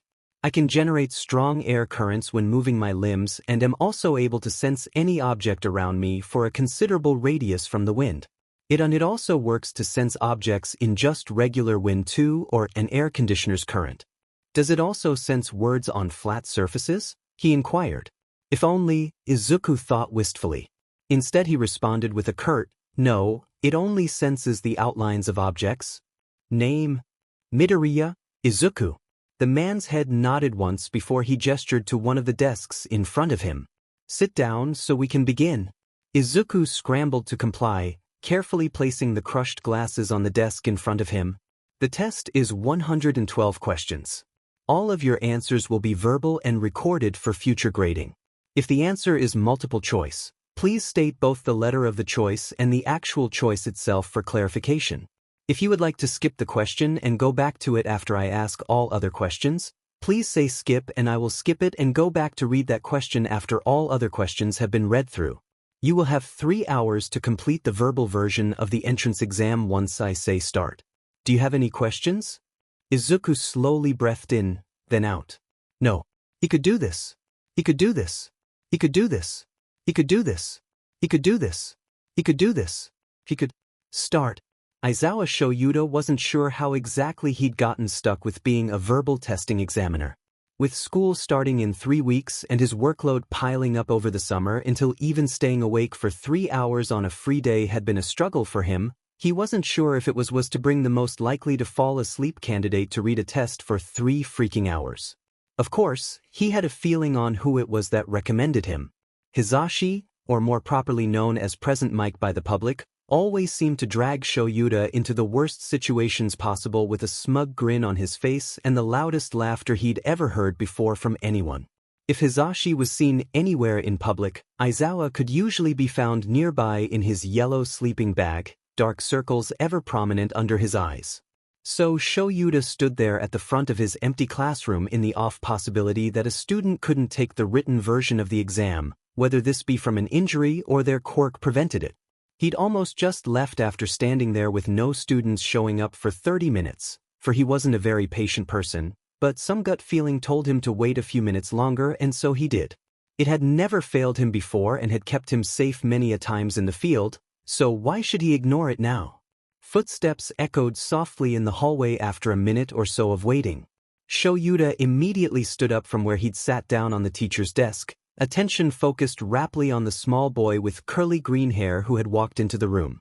The examiner that had brought the boy gave Shoyuda a little wave and then was off once again to oversee some other aspect of the exams.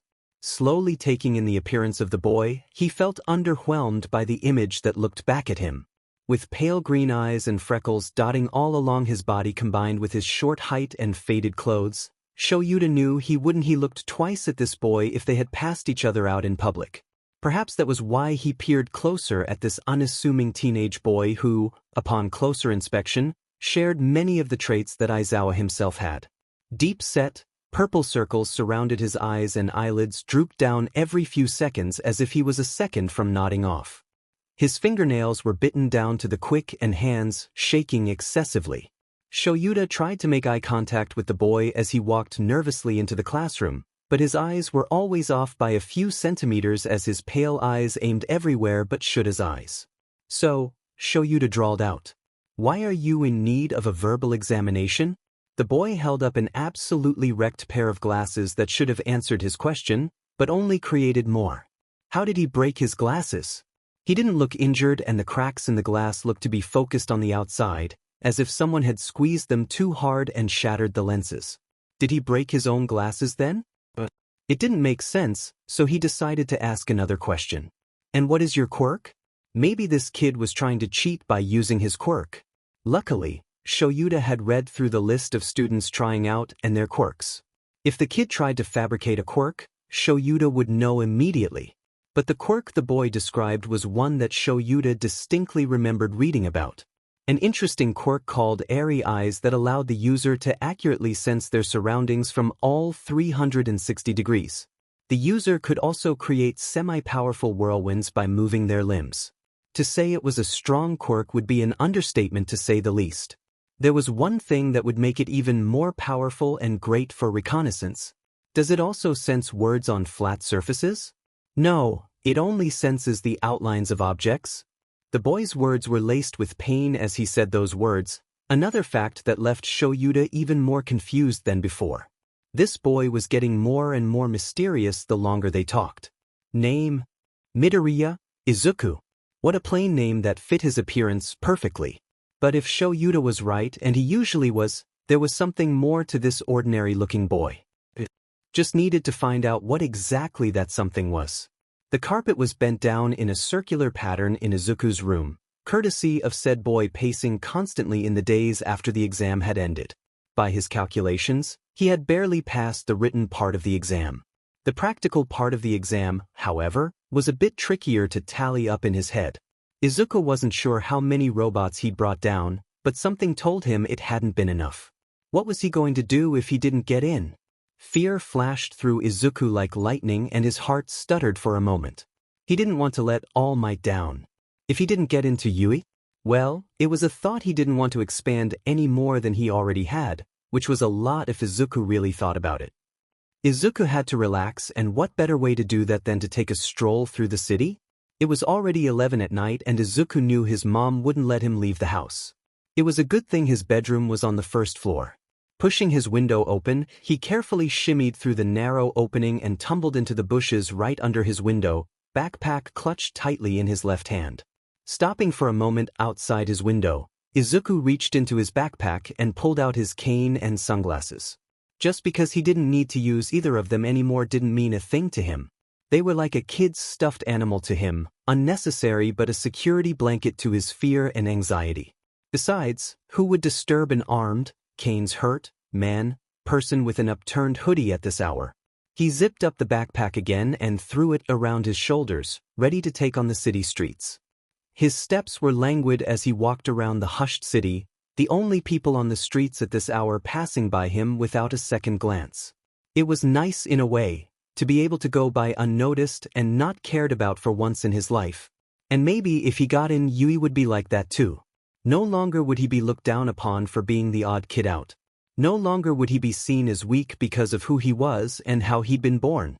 This would be a new beginning for him and a well-deserved one at that.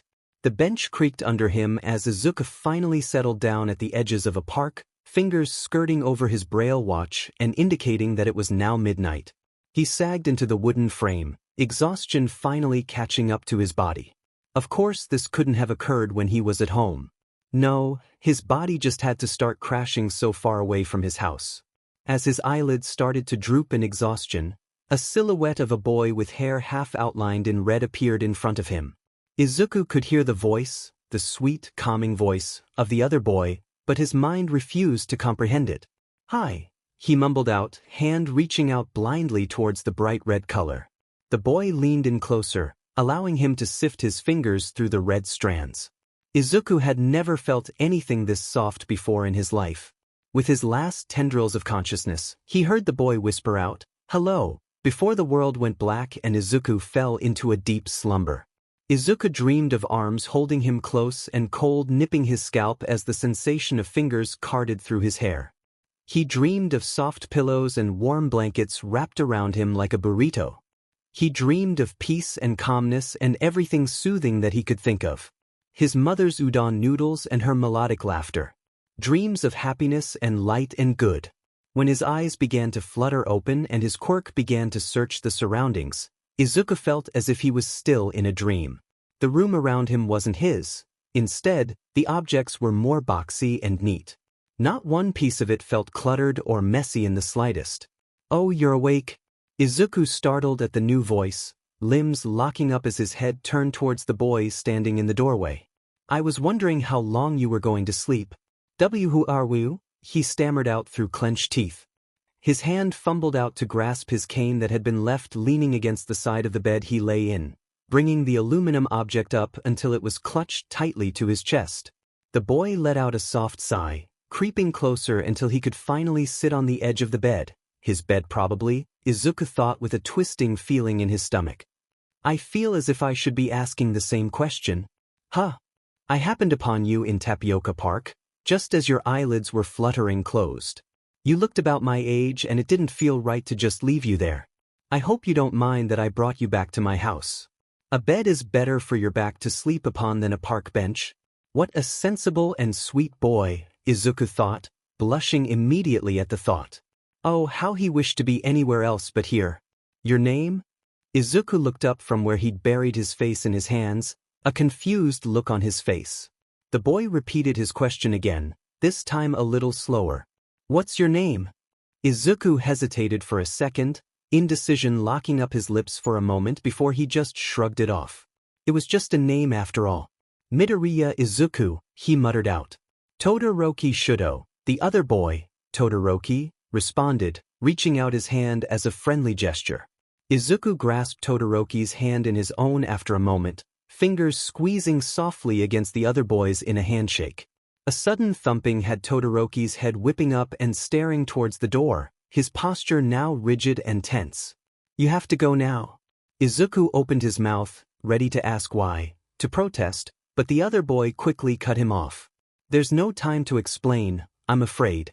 Can you climb out through the window and down the lattice with, your visual impairment?" He'd been wondering when that was going to be pointed out. His cane left little to the imagination on that subject. "I'll be fine," Izuku said curtly. "But why do I have to go dash?" "No time." Todoroki pulled Izuku out of bed, carefully placing his shoes and backpack into his lap. "Quickly, put those on and leave. I'll try to stall, but I just hope for your sake that you're gone by the time I get back. Got it?" What was happening? "All right," Izuku stuttered out, pulling on his red outlined shoes. But as the door shut softly behind Todoroki, everything felt like the opposite of all right. This quiet boy who had brought him in out of kindness had sounded so worried and fearful at the mere idea of Izuku being found in his bedroom. It didn't sit well in Izuku's stomach one bit. Backpack straps tightened around his shoulders and shoes snug on his feet, Izuku made his way over to the window and climbed out onto the lattice, climbing up the wall. Flowers creeped between the slatted strips and wove intricate patterns all the way down to the street 2 stories below. He felt nausea climbing up his throat and threatening to spill whatever dinner was still in his stomach, but he swallowed it down without a second thought. He would have time to puke later. Right now, he was carefully pulling the window shut and slowly crawling his way down the vine surface, cautious of what footholds to use as he tried to climb down as quickly as possible. Izuku's feet hit the street below with a soft thud. The park he'd fallen asleep in was right next door to this house, a fact Izuku was grateful of. Turning around, his eyes darted up towards the house one more time before he fled with a brisk pace. Whatever was going to happen next, he had a feeling he wouldn't want to be caught up in it. Hand creeping down to his watch, his fingers felt over the bumps of his watch and a feeling of relief swept over his body. It was only 7 o'clock in the morning, an hour before his mom would even open his bedroom door. If he continued at the pace, he could be home with 15 minutes to spare and a mother who was none wiser of where he'd spent his night. A wistful sigh broke out from Izuku's lips as he walked down the near empty streets. The boy, Todoroki Shudo, hadn't really acted different. He hadn't acted differently even though he probably knew the whole time that Izuku was blind. It was quite nice if he was being honest with himself. Todoroki had treated him as an equal and had trusted him without a second thought when Izuku had said that he would be fine escaping through the window without help. The only other friend Izuku had ever had, Kaken, had never thought of him as independent and strong on his own. No, he'd always seen Izuku as weak and someone to protect. While he couldn't condemn his childhood friend for acting like that, sometimes he wondered if he might have turned out stronger if Kaken hadn't stood up for him. If Izuku would have learned to fight for himself from the beginning instead of being thrust into it in middle school when Kaken had begun to ignore him. Todoroki was the first person Izuku could ever remember meeting that had known he was blind from the beginning and still treated him as an equal. It spoke volumes to him and left a tiny seedling of hope in Izuku's heart that even he couldn't begin to notice and fathom being there. Midoriya Izuku was a hurricane of emotions, and only time would tell if that seedling would continue to grow or wither in the storm. A letter from Yui Academy sat innocently on Izuku's desk. The faint white outline seemed to mock Izuku as his fingers skirted over the top of it, too nervous to open it. A bead of sweat trickled down Izuku's forehead as he let out a tense sigh. He had to open it sometime, but his shaky hands protested that time being now. He wasn't even sure why he was nervous. It was just jumbled up ink on a paper that he couldn't read. It shouldn't make him this anxious. Fingers slipping over the already opened flap once more, Izuku steeled himself and finally reached into the envelope for the letter only to find a small, metallic disc instead. WhatIf? Midoriya, my boy. It is I, All Might, with an audio message for you courtesy of Yui Academy. Did that mean? Yes, I am now a teacher here, so I look forward to seeing you here. Izuku's heart stuttered. Was he hearing things, or did he truly just insinuate that he'd gotten in? He heard a nervous chuckle in the background from All Might. Oh, well, I guess that cat's out of the bag. With a villain score of 35 points, you would not have passed. Fortunately, there was another hidden score happening. Points were awarded not only by how many villains one defeated, but there were also rescue points that were hashed out by a panel of judges.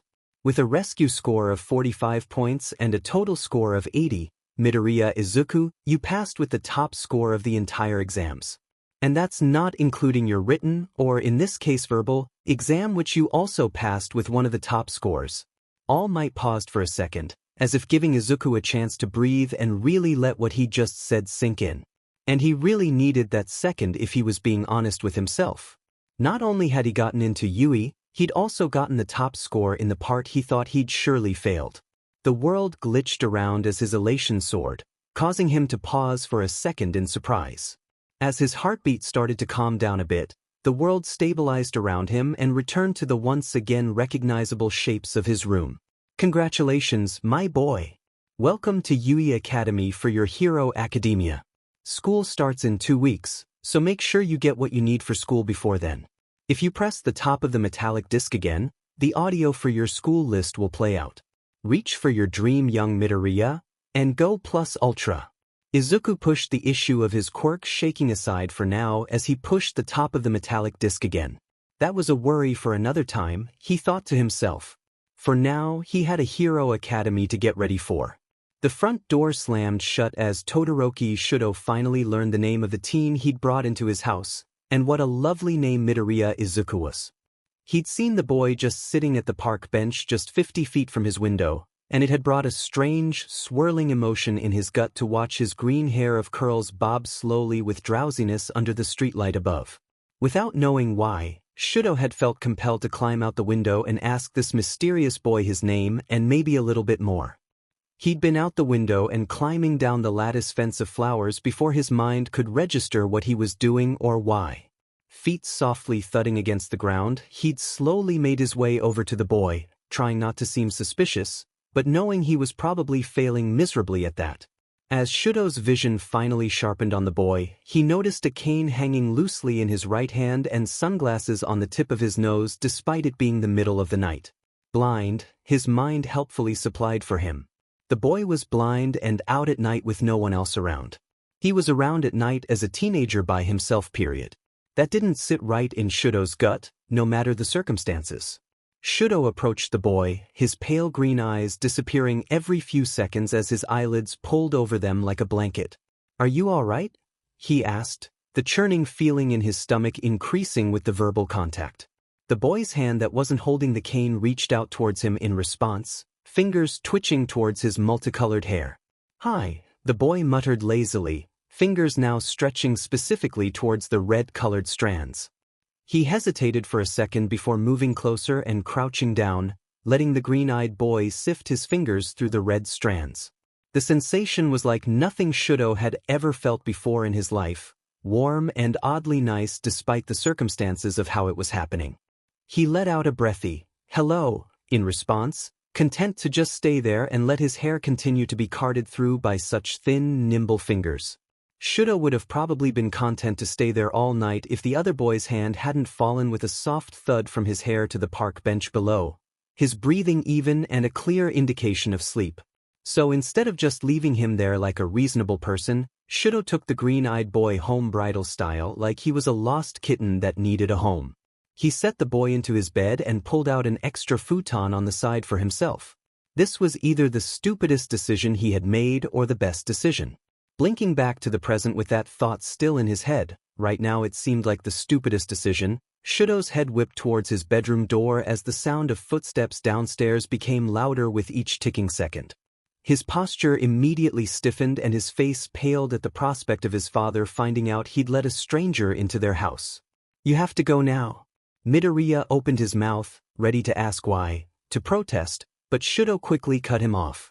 "There's no time to explain, I'm afraid. Can you climb out through the window and down the lattice with, your visual impairment?" Midoriya's nose wrinkled for a second at the mention of his blindness. Was it a touchy subject or had he been wrong in his assumption? "I'll be fine," Midoriya retorted. "But why do I have to go dash?" "No time." Shudo pulled Midoriya out of his bed, carefully placing his red shoes and bright yellow backpack into his lap that he'd set aside for the boy. "Quickly, put those on and leave. I'll try to stall, but I just hope for your sake that you're gone by the time I get back. Got it?" He couldn't let this innocent-looking teen get hurt too because of his mistakes. "All right," Midoriya stuttered out, pulling on his red shoes and flinging his backpack onto his back. Pulling open the window, Midoriya quickly scrambled through the narrow opening, green hair disappearing as he climbed down the lattice to the ground below. Shudo reached out for the door handle, ready to open it and face the wrath on the other side when it swung open from the other side. He could feel the heat coming off of his father as his face appeared on the other side of the door, brows furrowed in his perpetual scowl and beard of fire already twisted in anger. This was the certain mood Shudo tried to avoid whenever he saw his father like this. The kind of mood left from the strong scent of smoke after a night of crime fighting and a distaste for working with others. He could also smell alcohol on his father's breath, a clear sign that work hadn't ended well for father. Or perhaps he was just always this angry and drunk off his ass whenever he came home at 6 o'clock in the morning to beat the crap out of Shudo for no reason.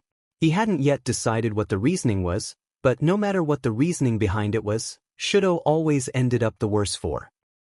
Today seemed like it would be no different. Father glared down at him, fist already reaching towards the white side of his hair and clenching tightly into the pale strands. "Shudo, why aren't you downstairs and training yet?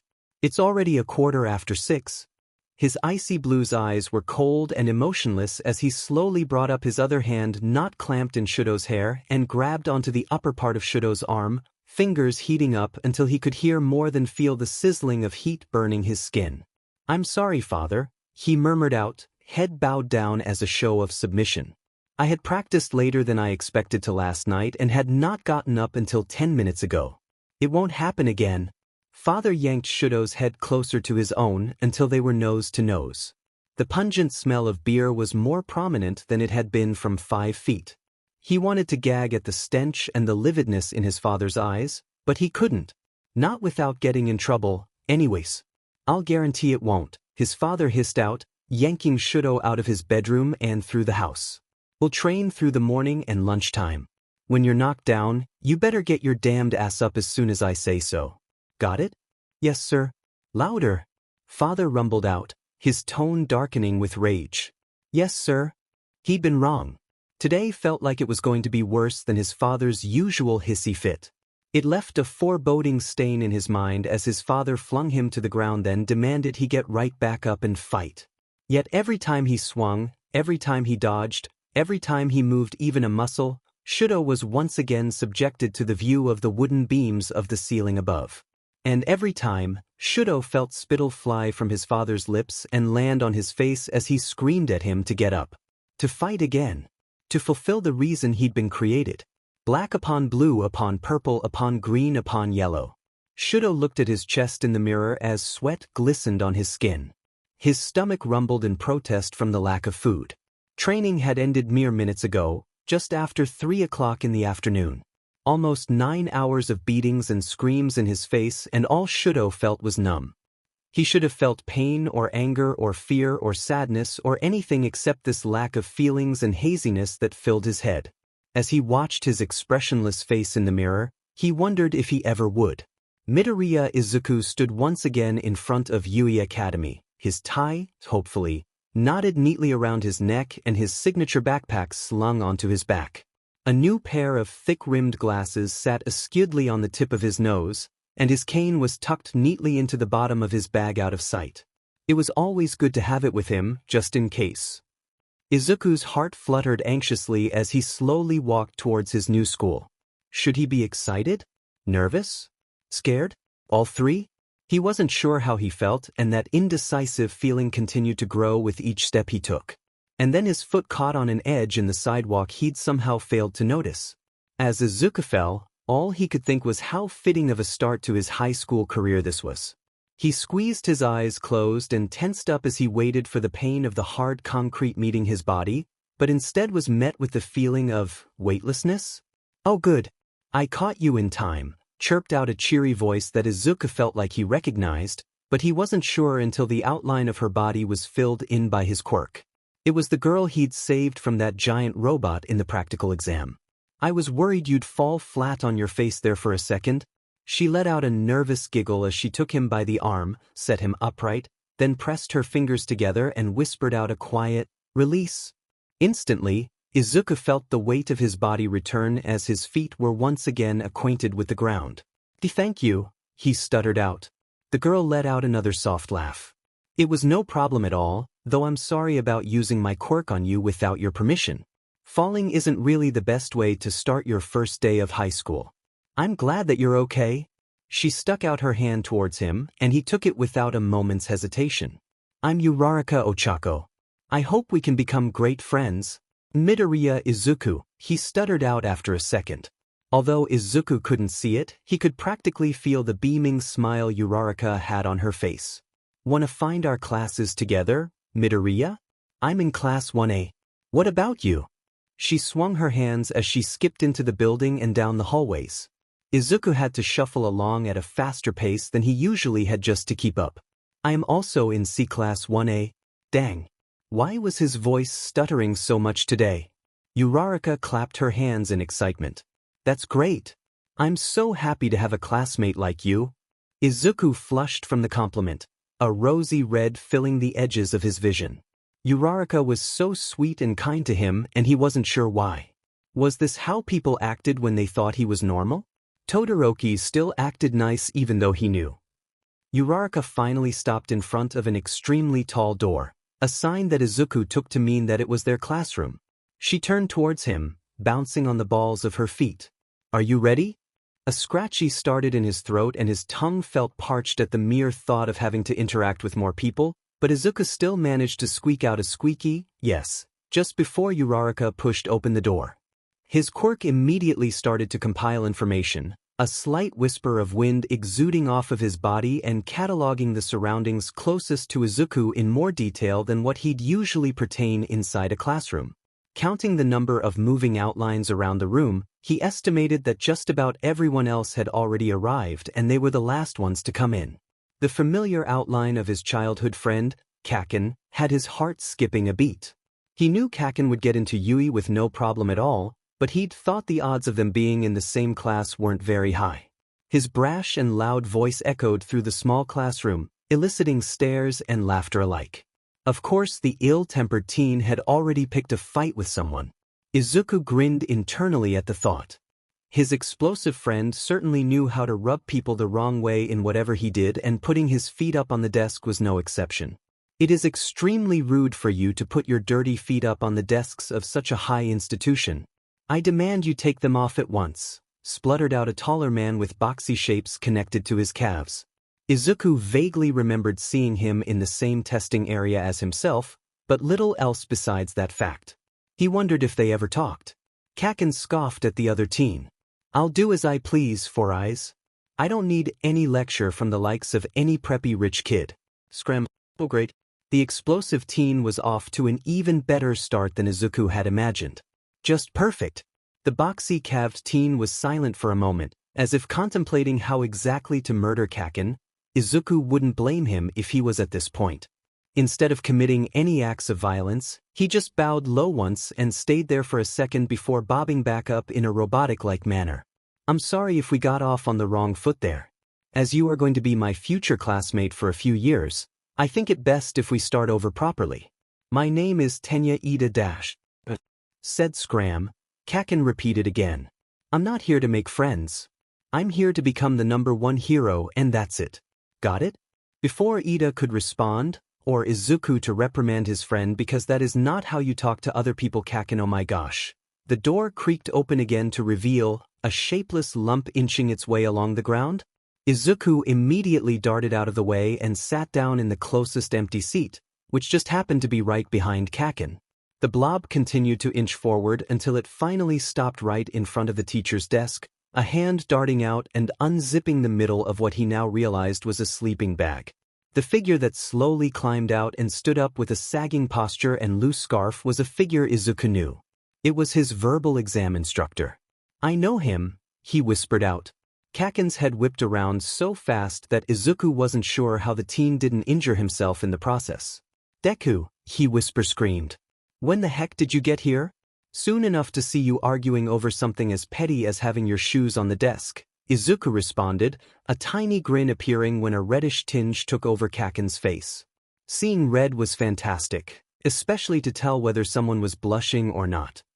Shut up, Kaken grumbled out, and he probably would have said more if the exam person in front hadn't cleared his throat to get the class's attention. His childhood friend let out a few choice words, albeit rather quietly for once, then turned back toward the front with his ever-tense posture. The chatter of the class dimmed around Izuku until it was dead silent and everyone was facing towards the man. Hello, my name is Aizawa Shoyuda and I am your homeroom teacher this year. He pulled up his sleeping bag and fumbled around inside it for a moment before pulling out a jumble of clothing. He tossed it towards the nearest student with little regard. These are your gym uniforms. Put them on and meet me out by the training fields. No questions asked, no excuses.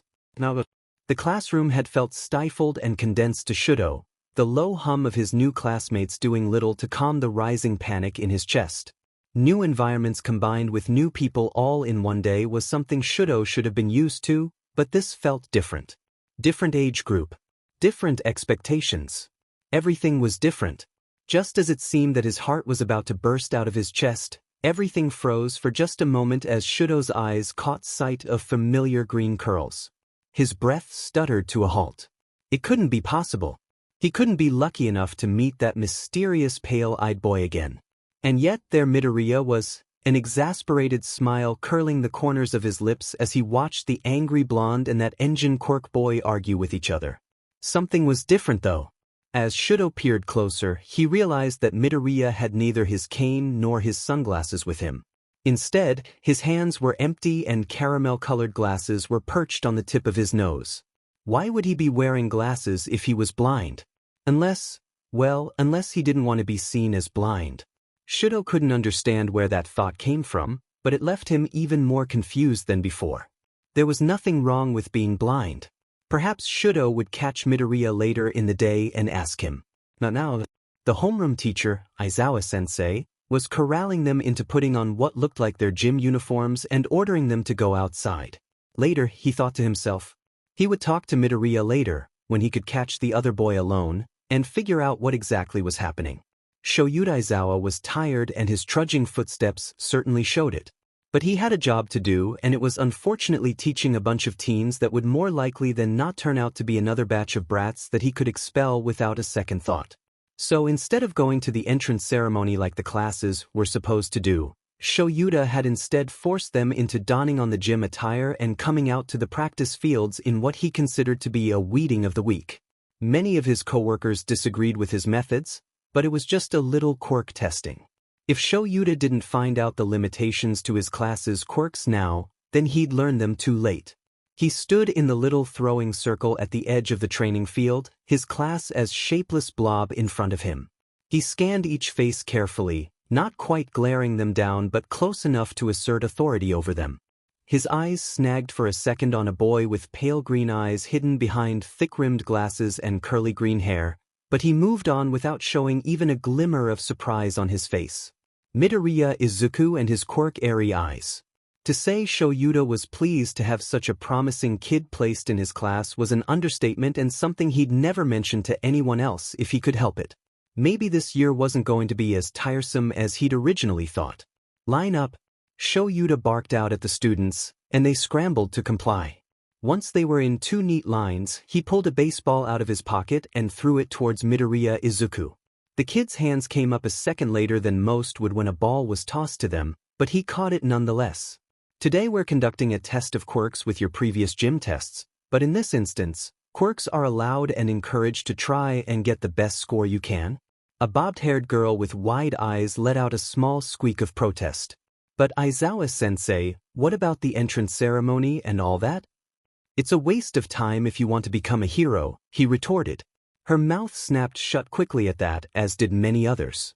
Shoyuta continued on with his explanation anyways to avoid any future protests. Yui is known for its mort freestyle education methods. This idea applies to us teachers as well. His gaze snapped towards the green-haired boy. Midoriya. The kid startled, hands fumbling to keep the ball grasped between his fingers. Yes? How far could you throw in middle school? Midoriya's eyes narrowed in thought for a second before he responded with, 56 meters. Shoyuta crooked his finger towards Midoriya and beckoned him forward. Try throwing it again with your quirk, but don't leave the circle. Give it all you've got. As Midoriya passed by Shoyuta, he tried to catch the boy's eye, but the boy just walked past him and into the circle as if he hadn't noticed Shuta's gaze at all. Could it be possible? No way, he thought to himself. There was no way he was right. After all, Midoriya could walk fine and he didn't seem hindered one bit. There was absolutely no way that Shoyuta was right. After all, nobody that was blind could move around this normally without any trouble. Unless Midoriya wasn't completely blind. Airy eyes. What a strange name for someone to give their quirk, as if it was their sight instead of their own eyes. Izuku held on tightly to the ball in his hand, his mind racing to come up with a way to accomplish this task with his limited use of short bursts of air. He had to make a good first impression. He had to show Kaken he wasn't a helpless little kid that needed protecting. Stepping into the slightly raised circle, he started winding back his arm to throw the ball, Quirk working overtime to show every single detail Izuku could get out of his surroundings. He wondered if there was a way to use his quirk to see how the air currents were moving. Maybe if he concentrated hard enough. Izuku spotted a streak of thin, strangely colored strings tugging against the sky in beautifully curved patterns moving in the direction just slightly to the left of himself. Reaching up towards the strongs with the hand not holding onto the ball, Izuku pulled. And pulled. And pulled until the air current straightened out and was now flowing swiftly away from him. There was murmuring behind him as Izuku wiped the sweat off his forehead that had appeared and finally pulled back his arm and shot the ball into the sky, adding a bit of extra wind to the end to help it along the newly straightened air current. He sensed the ball for a while, riding the current like it was surfing a wave in the ocean, but lost feeling of the ball after it was about half a mile away. Aizawa-sensei's head swiveled towards him, his posture unreadable. He held a box out towards Izuku that he assumed was to measure how far the ball went. 1,200 meters. The teens behind him let out a gasp of awe as Izuku slowly walked back towards them, head bowed in embarrassment.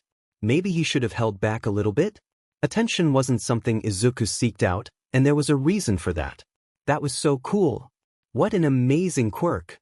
I'm not even sure what happened, but it looked amazing. Did you see how fast that ball went? It was like whoosh, then shwoom, and then it was out of sight. But these comments weren't what Izuku had been expecting. These comments were encouraging. Everything that the usual comments weren't. He felt his cheeks flush in gratitude instead of embarrassment as a few people clapped him on the back as he joined his classmates. One in particular with longer hair and a tall physique leaned closer and giggled. "That was amazing," the girl whisper yelled. Something metal touched the tip of his ear, and he let out a small puff of breath as he realized who was talking to him. "Thanks, Freya. It's nice to see you made the hero. Course 2. Izuku let out a genuine smile, happy to see the raspy-sounding girl again. "I know," Freya gushed. "It's so cool that we both made it and into the same class too. And my brother, Ferris, made it into the support department too, so it's even more exciting. This school year is going to be fantastic." Izuku opened his mouth to respond, but the clipped sound of Aizawa-sensei calling out, "Miss Stellar, you're up next to throw," had both of them lapsing into silence. As she walked over to the throwing circle, Izuku called out a quiet, "Good luck." Freya paused for a moment, turning around and sending a peace sign towards him. "Thanks." And then she was off, ball grasped tightly in her hands and shoulders pulled back in a show of what Izuku felt was false confidence. He hoped she did well. It wasn't often that Izuku met she a sweet person, although he might just have to change his view on the often-ness part. If he really thought about it, there was Todoroki, Uraraka, Kaken, he considered the angry teen to be kind anyways, Freya, and if how everyone had been acting today was anything to go by, everyone else in his class seemed super nice too. It left a fuzzy feeling in Izuku's heart. The rest of the assessment left Izuku feeling tired and his breaths hollow. He'd used his quirk more today than he'd probably done in a week of training with all might, and the backlash of it left his legs wobbling and ready to collapse at a moment's notice. Before he could stagger off to go home and sleep this exhaustion off, a hand clamped tightly onto his shoulder and held him back. The thick, shoulder-length curls and long, thin scarf made it clear just who it was. He turned around with a nervous smile on his face. "Aizawa-sensei, did you need me for something?" His homeroom teacher let out a deep sigh. "I'm sorry to do this to you, but I need to confirm something." Aizawa's voice was laced with what Izuku could only assume was remorse and regret, but for what he didn't know. "Sorry for what dash?" Izuku's voice cut off in a strangled yelp as everything around him went dark. All the shapes and outlines that he'd been constantly surrounded by with the combination of All Might's quirk were gone. Every stray breeze, every strangely colored air string he'd been able to see since this morning, this were all gone. All that was left was a suffocating darkness that had Izuku choking on his own spit and collapsing onto the ground in terror. "Give it back," he rasped out, fingers scrambling and pulling at his hair until he felt a grounding, dull pain in his head because of it. His legs curled in on himself as he lay there in the grass, tears prickling in the corners of his eyes. "It's all I have. Please." His vision returned a second later. Izuku sobbed out a sigh of relief as the familiar white outlines of his world returned back in their place and he could siege once more. He didn't want to move though. Or rather, his body refused to, so he decided that staying slumped on the ground was the better, only choice. A voice spoke up above him, and it took Izuku a second to focus his quirk on the outline of Aizawa above him. "I was hoping my hunch would be wrong." Izuku let out a harsh chuckle. "And what hunch was that?" "That you were blind." Aizawa sat down on the grass beside him, sighing as he placed a gentle hand on Izuku's knee. "I'm sorry." Turning his head to look at his teacher, Izuku let out a small snort. His heartbeat had finally calmed down from the scare of losing his quirk for a few seconds. "Sorry for what? That I'm blind? That I'm useless without my vision?" The sharp intake of air from his teacher had him questioning whether or not what he just said was maybe, just maybe, a little too self-deprecating. "No," Aizawa responded gruffly. "I'm sorry that I took away your quirk just to test whether or not you were blind. I should have just asked." "So, why didn't you just ask? Would you have said yes if I asked whether or not you were blind?" Izuku let out a non-committal hum. "You have a point there," he admitted. "It wouldn't have hurt to try though. I guess." Aizawa-sensei shifted himself down to the ground until he was lying parallel to Izuku, His legs crossed languidly in the opposite direction of Izuku's own. "What are you doing?" Izuku inquired, baffled by the older teacher's behavior. "I have absolutely no idea what you're talking about. I'm just lying here in the grass, and if you try to tell anyone else anything different, I'll make your homeroom life miserable. Got it, kid?" When Izuku had first met Aizawa-sensei back at the exams, he'd considered the man to be guarded and just a bit irritated at everyone and everything. While both of those things still seemed completely true to him, he also found the man to be secretly caring and protective of others. "Of course, sensei. I won't say a word if you don't mention I'm blind." Aizawa scoffed at that. "And how's that going to work, huh? You can't read. I'm pretty sure you can't write, unless it's in Braille. What are you going to do every time there's a test you have to take? You can't keep breaking glasses and hoping it'll get you out of taking a written test." "I know." His teacher's head turned slightly at that. "Then why pretend you're not blind? It seems like a waste of time to me." How did Izuku explain this? This helpless feeling that overwhelmed him every time he thought about telling someone he was blind. The pain and sadness of his middle school days and the bullies that had made his life a living hell, all because he'd lost his sight as a young child. Useless and weak and unwanted. The three things Izuku never wanted to be seen as again. Have you ever just felt waves of sympathy rolling off someone because of something you couldn't control? Or been bullied because of a physical impairment? Or just felt useless because no one trusted the blind kid to function properly without the use of his eyes? Izuku let out a bitter laugh. "It isn't a good feeling in the slightest, and I never want to be put in a position where I feel like that again. Is it so wrong of me to want people to see me as a functioning, independent being?" Aizawa was silent for a while after that. Izuku stayed quiet too, satisfied with watching the clouds shift in the air as his teacher contemplated what to say in response. After a few minutes of silence, he finally spoke up, voice tinged with guilt. "It's not wrong." His mind blanked for a second at that. He'd been expecting a lot of different responses, but empathy was not one of them. "What? If you believe hiding your blindness will give you the chance to help people see you as someone equal, then I won't stop you," Aizawa said softly. "I understand completely the feeling of wanting others to treat you as an equal. However, I do have a condition if you want me to help you keep this a secret." Izuku let out a sigh of relief. "Anything, sir. I would do anything for this opportunity." Silence. "Then, tell your teachers as soon as you can, so they can help you out. And, while I respect your decision to keep this a secret, tell your classmates before the first year is up. That gives you at least 10 months to build up whatever independence you want them to see in you, but you can't hide the truth forever. It will just build and build and build until there's nowhere else for it to go but out into the open at the worst possible time. Deal?" Izuku let out a shaky breath. This was better than nothing, and he truly did need the teacher's help. "Deal." Bakugo Katsuki let out an angry huff as he shut the door of his empty household. His parents wouldn't be home until late that night, so he was on his own for dinner. It suited Katsuki just fine too. He considered himself to be much better cook than his mom, but the woman was too stubborn to admit it and give up her position as feeder of the household. That stupid woman's pride had left Katsuki and his father's stomachs many a times in bad shape after a particularly horrible meal or what he liked to call a typical Tuesday night. He turned on the stovetop as he stomped into the kitchen, opening the cupboard above it and pulling out a frying pan to cook upon. Luckily, Katsuki had bought udon noodles, soy sauce, and some vegetables on the way home from school, so a stir-fry was completely within his vicinity to make. He pulled out a chopping board and a knife and immediately got to cutting up the vegetables until they were minced into small enough pieces for quick cooking, but still big enough to pick up with chopsticks afterward. Katsuki did all of this on autopilot as his mind whirred through the day's events one more time. Deku had been in his class today, sitting just behind with that smug little grin of his and those useless glasses of his that he really wanted to take off of Deku's face and crush them between his fingers. The green-haired idiot had acted calm and, dare he think it, normal the entire day that it left Katsuki feeling as if he'd imagined the other boy being blind the whole time. But he hadn't imagined it, that he knew for certain. There were still telltale signs if Katsuki watched him close enough. He hadn't been if anyone decided to ask him.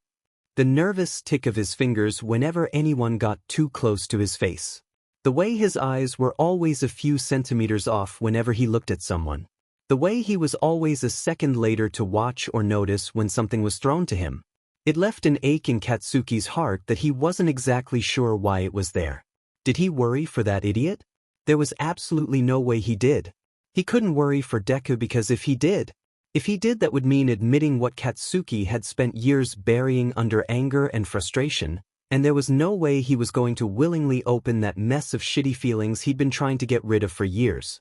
That was a problem for a future Katsuki to worry about, not the current Katsuki. For now, he would sit down and enjoy some quality stir-fry that wasn't poisoned by his mom.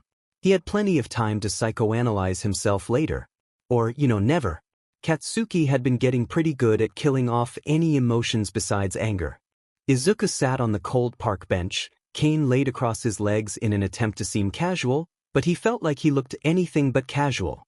Sweat had started to accumulate on the back of his neck despite the cool night breeze chugging along in the sky. His free hand was tapping a constant 1-2-1-2 pattern on the wooden bench that did nothing to expel the worry in his gut. Why? The question was a simple one, Izuku supposed, and one that the boy sitting next to him should probably get an answer to. He must have had rotten, or amazing, he hadn't decided yet, luck to find Todoroki Shudo had also gotten into Yui and was in his class on top of all that.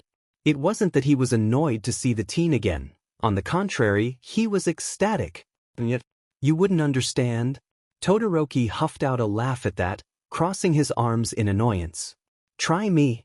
Izuku hesitated for a moment, unsure of how to start. Heck, he wasn't sure how he'd even told Aizawa-sensei earlier that day. A stroke of luck? A word vomit? Izuku had little of the first, yet plenty of the second, so it was probably just because of another word vomit on his part. But really, how hard could it be to divulge what he considered to be his greatest weakness and the reasoning of hiding it? Well, when he put it that way, it just sounded stupid. Was he overanalyzing it again? That also seemed to be a problem of his. Midoriya? You're mumbling. Izuku felt his face flush heavily at the pointed out fact. He immediately started to stutter out an explanation. Oh, I'm sorry. It's a bad habit of mine. I'm not exactly as sure how to explain this. I guess I'm a bit self-conscious that I'm blind, if that makes sense. I don't like people knowing what my biggest weakness is and, I guess lying about it was the only solution I could come up with. The glasses, Todoroki cut in helpfully. A tiny grin curled at Izuku's lips. Why's? Exactly that. A sigh escaped through his lips as he thought about the implications of what he was so happy about a moment earlier. I don't like lying though, despite what it might look like with my actions. Izuku growled in frustration. How did he describe this crushing feeling that threatened to overwhelm him every time he wanted to tell someone he was blind? Todoroki's fingers wrapped around Izuku's shoulder, giving it a comforting squeeze. You just don't want others to see you as something less or different because of something you can't control. So the other teen did get it. Yes. Okay. Izuku felt his eyes widen at that. Okay. Todoroki shrugged in response, hesitantly asking, we're friends, right? Of course. Izuku immediately responded, even as his heart was thumping wildly at the implication. Friends? With him? He wanted to laugh giddily at the prospect that this amazing person wanted to be friends with him of all people. It left a warm, fuzzy feeling in his heart that he hoped never went away. Then my answer is okay. It's your thing to tell, not mine, and I respect that. That's what friends do, right? Izuku let out a content sigh in response. A gigantic smile spread across his face. Yeah, he hummed out. He had a feeling Todoroki and he would become great friends, and this seemed like a good start to a long friendship to come. If anyone were to ask, Bakugo Katsuki was in fact not stalking Deku. He just happened upon the green-haired boy while he was on a midnight jog. It's totally not that he'd seen Deku leave his house at 11:37 p.m. and decided to follow him out of curiosity. Oh, he wasn't fooling himself, and if anyone found him, his excuse wouldn't fool them either. So sue him for being curious and also simultaneously worrying about his reckless childhood friend. If the idiot was going to take a casual stroll around the city at frickin' midnight when drug deals happened, Then Katsuki was going to try his damned hardest to make sure said person didn't die in the process. Katsuki had stayed as far back as he could while still keeping Deku in his sights, wary of the other boy's alarmingly growing quirk and its range. He'd also chucked a baggy hoodie on and a large-brimmed cap that he'd found in the back of his closet as an extra precaution. Everything had been going fine, well as fine as it could go when you're stalking someone, and Deku had even sat down on a park bench for a breather, giving Katsuki a moment's rest in a bush on the other side of the park. Except, a moment turned into a minute and a minute into 5 minutes until Deku's entire body had frozen then relaxed in a mere split second as someone had sat down beside him. And that's where Katsuki was now, crouching in a bush, trying not to be seen by Deku and what he dubbed the idiot's friend, and watching the two of them talk and laugh back and forth. The other boy's hair was half white, half red, a combination that Katsuki remembered seeing in class earlier that day. It was the half bastard that had shown off with his stupid, flashy ice quirk, but hadn't used his fire quirk at all, much to Katsuki's annoyance. How the heck did Deku know this scrub? They seemed quite familiar with each other, if half's hand perched on Deku's shoulder said anything about it. The sight left a tartness on his tongue that had him wanting to leave the area immediately and punch that bastard at the same time. It felt like a nail was being hammered into his head the longer he watched, and while it would be nice to punch the other teen, he didn't want to risk getting in trouble at Yui for any reason, even if that smug smile he swore he could feel on that bastard's face was just asking to be punched. Katsuki slowly stood up from the bush, turned around, and left the park to go back home. If Deku wanted to get killed by being out at night just to talk to it, he wouldn't kill half by his actual name, then so be it. It wasn't his problem. Nope. He could deal with the crap of being angry with Deku later, but was he ever really angry at him? Before Katsuki knew it, he was out of that ridiculous disguise he'd put on and in his bed, no shirt and just a long pair of boxers on. Glaring up at his ceiling, he tried, for once, to sort through whatever this second emotion was that wasn't the usual all-consuming anger. Author's note, what an emo. It was different, yet so similar to the sizzling flare of anger. It kind of popped and crackled at the worst moments, in Katsuki's utmost opinion, and left his face flushing a bright red at the most inopportune times. It left him feeling frustrated and lonely and just a bit angry whenever Deku, Izuku, even glanced at someone else for too long. Katsuki reached over to his bedside stand and grabbed his phone. Turning it on, he typed in the passcode and immediately opened a Google search. After several minutes of typing and deleting sentences, because some of them just sounded plain stupid to him, he finally came up with a question that didn't seem too dumb while also fitting the criteria he'd wanted to look up. I feel like throwing up and my face flushes whenever I see his stupid face? The results came up almost instantly, and with each word he read of the titles of the websites, Katsuki felt his face flush just a little bit more. How to know if you have a crush on someone. 5 ways to tell if you like a boy. Quirks and crushes. How to tell if you like a boy or just his quirk. Nadidists.com quiz. Do you have a crush on him? 54 insane things you do when you have a crush on someone. No. This couldn't be happening to Katsuki, right? This was all a big mistake. He didn't have a crush on that useless idiot Deku, Izuku. If he did, then every little thing he'd told himself over the years about the green-haired boy had been a lie. He wanted it to be wrong, and yet it wasn't apparently if those girly teen magazines from Quirky Teen said anything about it. 1. Your life revolves around them. Okay, it wasn't like Katsuki's life revolved around Deku or anything. So what if he always wanted to know where that idiot was? Or that he always wanted to talk to Deku anytime he could without it looking overly suspicious? Or that he wanted to beat him and was maybe a little too over-fixated on every aspect of Deku's life? Maybe this one was right, but not in the crush way. 2. You've started stalking them online. This one Katsuki could say with certainty he had not, in fact, stalked Deku online. Ever. Only in real life, so it didn't count, right? 3. Your body will have annoying reactions. This was definitely a checkmark, but anything could give someone's body annoying reactions like, say, a flu. Or sunlight, sunburns hurt, man. Or poison ivy.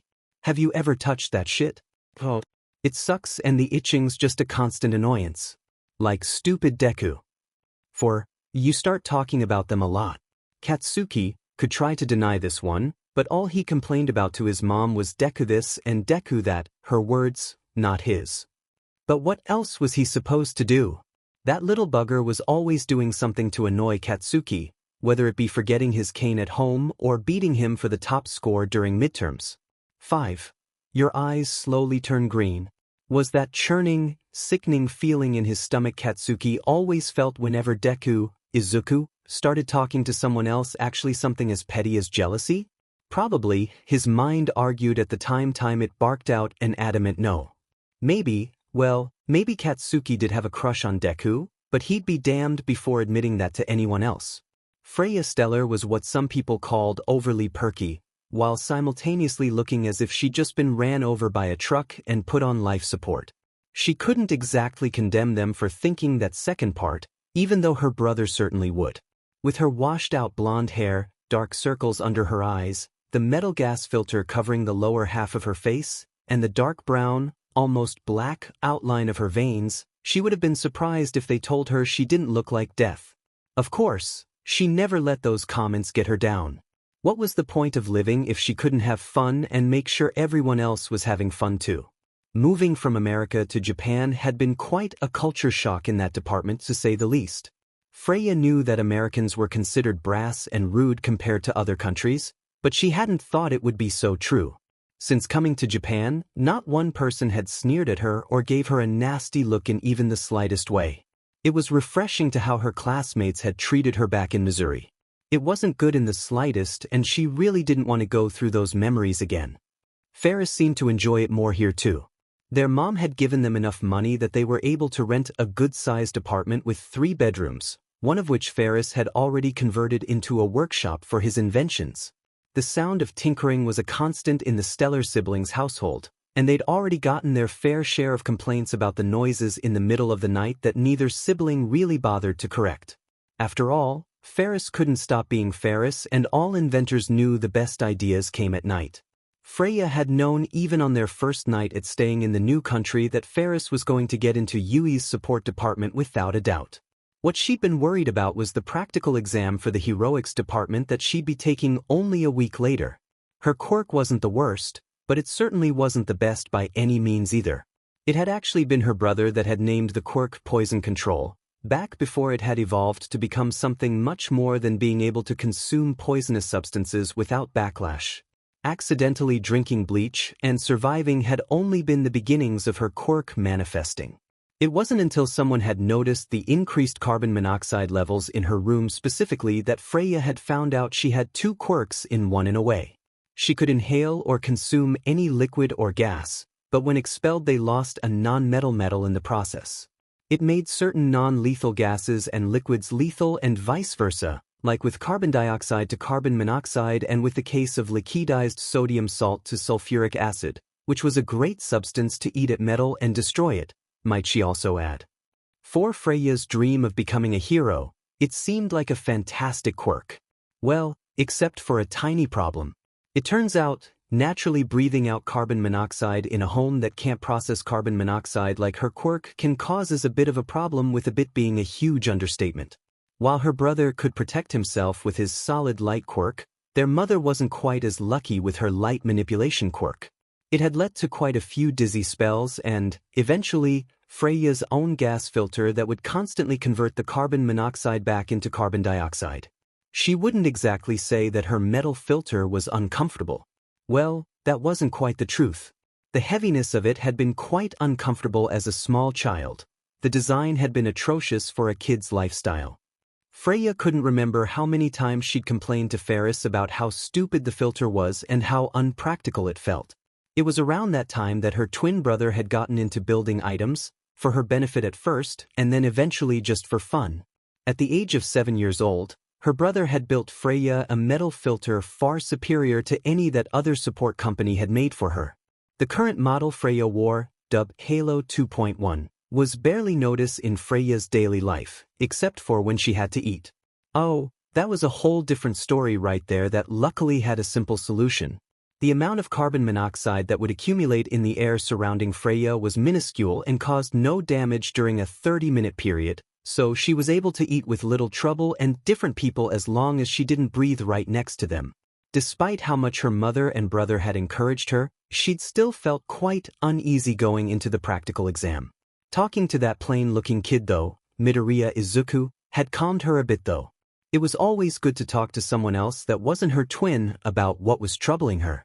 It left her feeling more in control of whatever was worrying her. As she'd sat through the explanation on the practical exam, she'd actually felt excited about the exam. Especially the part about going against robots. Ferris had helped her over the years concoct quite a few different liquids that, if kept in her mouth for a few seconds, would become extremely acidic and burn through most metallic substances. She'd even gotten the approval to bring her different formulas into the testing site, each kept in tight-lidded mini-metal flasks that were strung along her crossing belts like little bells. Along with her extensive knowledge about robotics and their wiring, courtesy of Ferris, the acids had worked like a charm. She'd burned through enough robots to get her a comfortable score of 35 villain points. With the addition of 30 rescue points she'd also somehow obtained during the exam, the memories were a bit blurry if she was being honest. When the acceptance letter had come a week later in the form of a hologram, Freya had never been happier in her life. Ferris hadn't gotten a letter though. No, the flipping staff of the support department had shown up at the apartment to congratulate him on getting on and also to ask a few more questions on the invention he'd brought in. She'd rolled her eyes at that, her hand automatically hiding the smirk that had started to form on her face. Ferris could be such an overachiever sometimes. On the first day of school, Freya had been nervous. Would it be like her schooling in America all over again? Rich kids could be such pricks. When her homeroom teacher had announced a Quirk assessment test, she assumed the worst, mocking and teasing about how useless her Quirk was. And while she hadn't stood out in any of the tests, Freya had made a friend. Or well, found an old one actually. It turned out that Midoriya had also made it into the heroics department and was also in her class to top it all off. What luck! All in all, it had been a pretty good first day. Freya had left Yui feeling giddy and ready for the next day of school. Well, until it arrived anyways and All Might showed up in a super awkward position through the door. Right about now, she was feeling pretty shell-shocked at seeing the #1 hero up close. She forgot that this man was now a part of the Yui staff and would be helping out with training. I am here, coming through the door like a hero.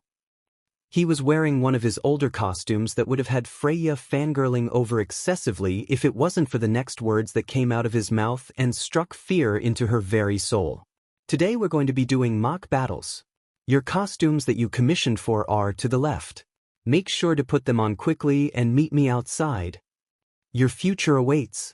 Well, this wasn't going to end well for Freya. That much she could say with certainty. Izuku just had a feeling this was a terrible idea. Like a truly, might be the worst thing to ever happen kind of idea. He couldn't see the look on Kaken's face, but he felt that the feeling was mutual between them. Kaken's posture was tense and rigid as he was paired up with Ida, and then it stiffened even more, if that was even possible, when his team was drawn to fight against Izuku and Freya. You're going down, Deku, he growled out, shoving roughly into Izuku's shoulder as he passed him on the way to the locker rooms.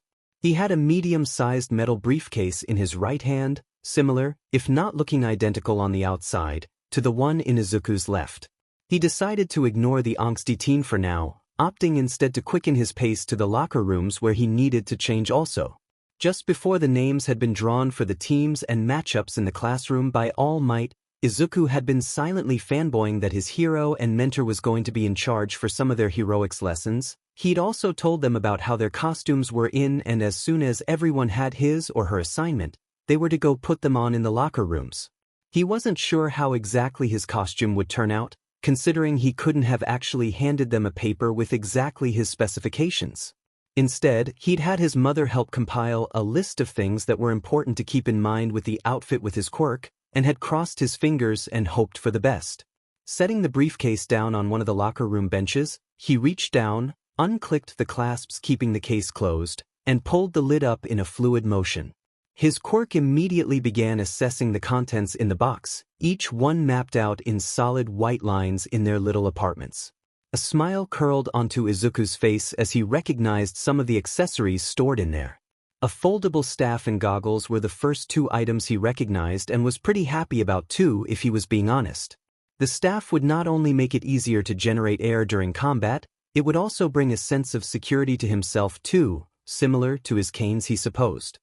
The goggles would also act as something similar to his sunglasses and glasses, yet their design was also a lot different. While the lenses did have glass in them, the rest of the design of them was similar to those of swimming goggles but with a more steampunk-like design to them. The back strap felt like smooth leather and had a tool that adjusted the width of the goggles to fit the user's head.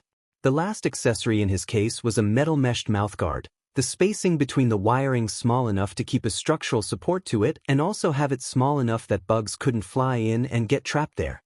All in all, it was a respectable costume as far as accessories went. Now to the main part of his costume.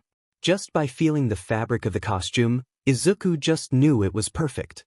The suit was a one-piece and felt to be skin-tight, but the actual fabric itself was what made his heart speed up in excitement.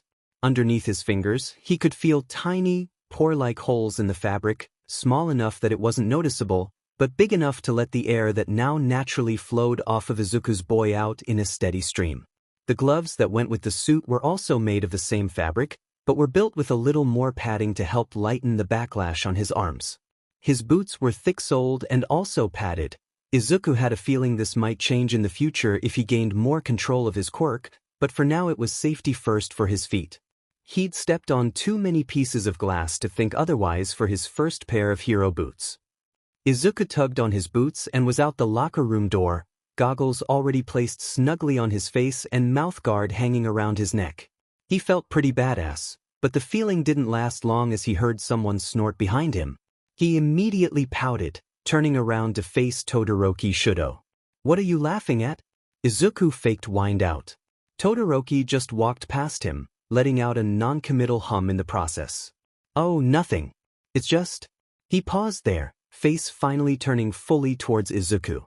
His shoulders were back and looked relaxed, which probably meant he was maybe also smiling just a little bit. Izuku wished he could see Todoroki's smile. "Your boots are on the wrong feet," he stated slyly, then just walked off, shoulders shaking as if he was trying to hold in a laugh. For a second Izuku thought the other boy had been joking because surely he wasn't stupid enough to put freaking rubber boots on and get them on the wrong foot, but of course they were on wrong. Of course he made a fool of himself in front of his new friend. Man, today wasn't starting so well. Should he fake a sickness and just leave? It seemed like there was worse ideas that could go down today than leaving school early at this rate. He slid to the ground and quickly switched the boots so they were on the correct foot, glad that the lacings were easy to tie. Just as he stood up and started walking out towards where the mock battles were being held, he sensed another presence coming up to him from behind. "Oh good. I caught up to you." Freya wheezed out as she stretched her back and took a deep gulp of air to steady for breaths. "All the other girls are already out there, so I'd assumed the boys were too, but I'm glad that I caught you. I really wanted to go over some battle plans." "Oh, sure," Izuku stuttered out. How could he say no to such an eager and honest-sounding girl? As they walked out to the training grounds, they exchanged ideas back and forth, slowly building up what some would call a plan, but Izuku called just plain suicide. "This isn't a good idea." Freya laughed at that, reaching behind her to tie a leather strap around her hair to keep it back. "Of course it isn't, silly. That's why Bakugo and Ida won't ever see it coming. It's so bad of an idea that it's actually good by default. That's not how it works." "Pretty sure it is," she retorted, sticking her tongue out for good measure. Izuku would have said something back, because it really was a truly idiotic plan that only someone who was begging for death would ever even try in the first place, but All Might was beckoning them over with an overly enthusiastic shout for them to join the rest of the class so that the trials could begin. "Okay," All Might belted out. "The rules are simple. One team will be the villains and the other will be the heroes. Our first two teams up will be Team Midoriya, which will be the heroes, and Team Bakugo, which will be the villains. The villains will be given 5 minutes to hid their nuclear bomb from the heroes. The heroes will go in once the villains' time is up and will be given 10 minutes to either capture the villains with capture tape that I will provide or by touching the bomb that is, of course, just a prop for this exercise. He handed the capture tape to Izuku and Freya, then gave the fake bomb over to Ida and Bakugo. He also handed both teams earpieces for communication. Izuku put his on right away, the cool plastic fitting perfectly around his ear. Judging by how easily Ida carried the bomb, it was most likely hollow and extremely light at the top, with its only weight being at the bottom for a semblance of stability. If Izuku was going to take this scenario as seriously as he could, which meant not knocking over the nuclear bomb with his wind, because that could end them all, then the only way they could win was, unfortunately, with Freya's amazing and totally not suicidal and idiotic plan. She had named it, not him. The rest of the students and I will be going over to the opposite building and into a surveillance room, so we can watch every second of the battle and evaluate everyone's performances afterwards. The villains will have 5 minutes starting now. All Might's voice echoed in the tight-nettedness of the surrounding empty buildings as Ida and Bakugo rushed into the designated mock battle building. The rest of the students followed All Might into the building right across the way, their excited chatter fading after a minute or so. You ready to execute Freya's amazing and totally not suicidal and idiotic plan, or what I call FATSIP for short? Izuku could just feel the excited energy exude off of her and couldn't help smiling in return. Freya reminded him of a puppy in a good way with how much she bounced around. Because dying seems like a nice thing to do today, he shot back with a small laugh. Oh, come on, Freya huffed out. As long as you don't stop puffing air off of your body, you'll be totally fine. And the effects of my quirk on Bakugo and Ida will most likely not be permanent. Her voice, while enthusiastic, held an air of questioning to it. Most likely, he muttered out. She let out a breathy laugh as she took off her mask and left it hanging around her neck. Izuku wondered how heavy it was. Her voice immediately sounded clearer and less scratchy. It'll be fine.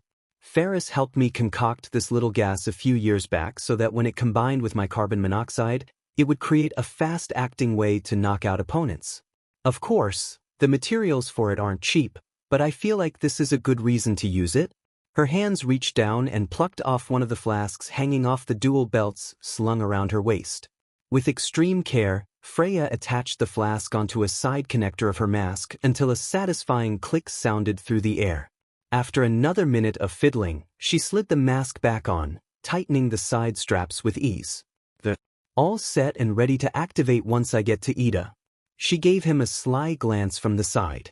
You never did explain why I couldn't use it on Bakugo too. Care to explain now?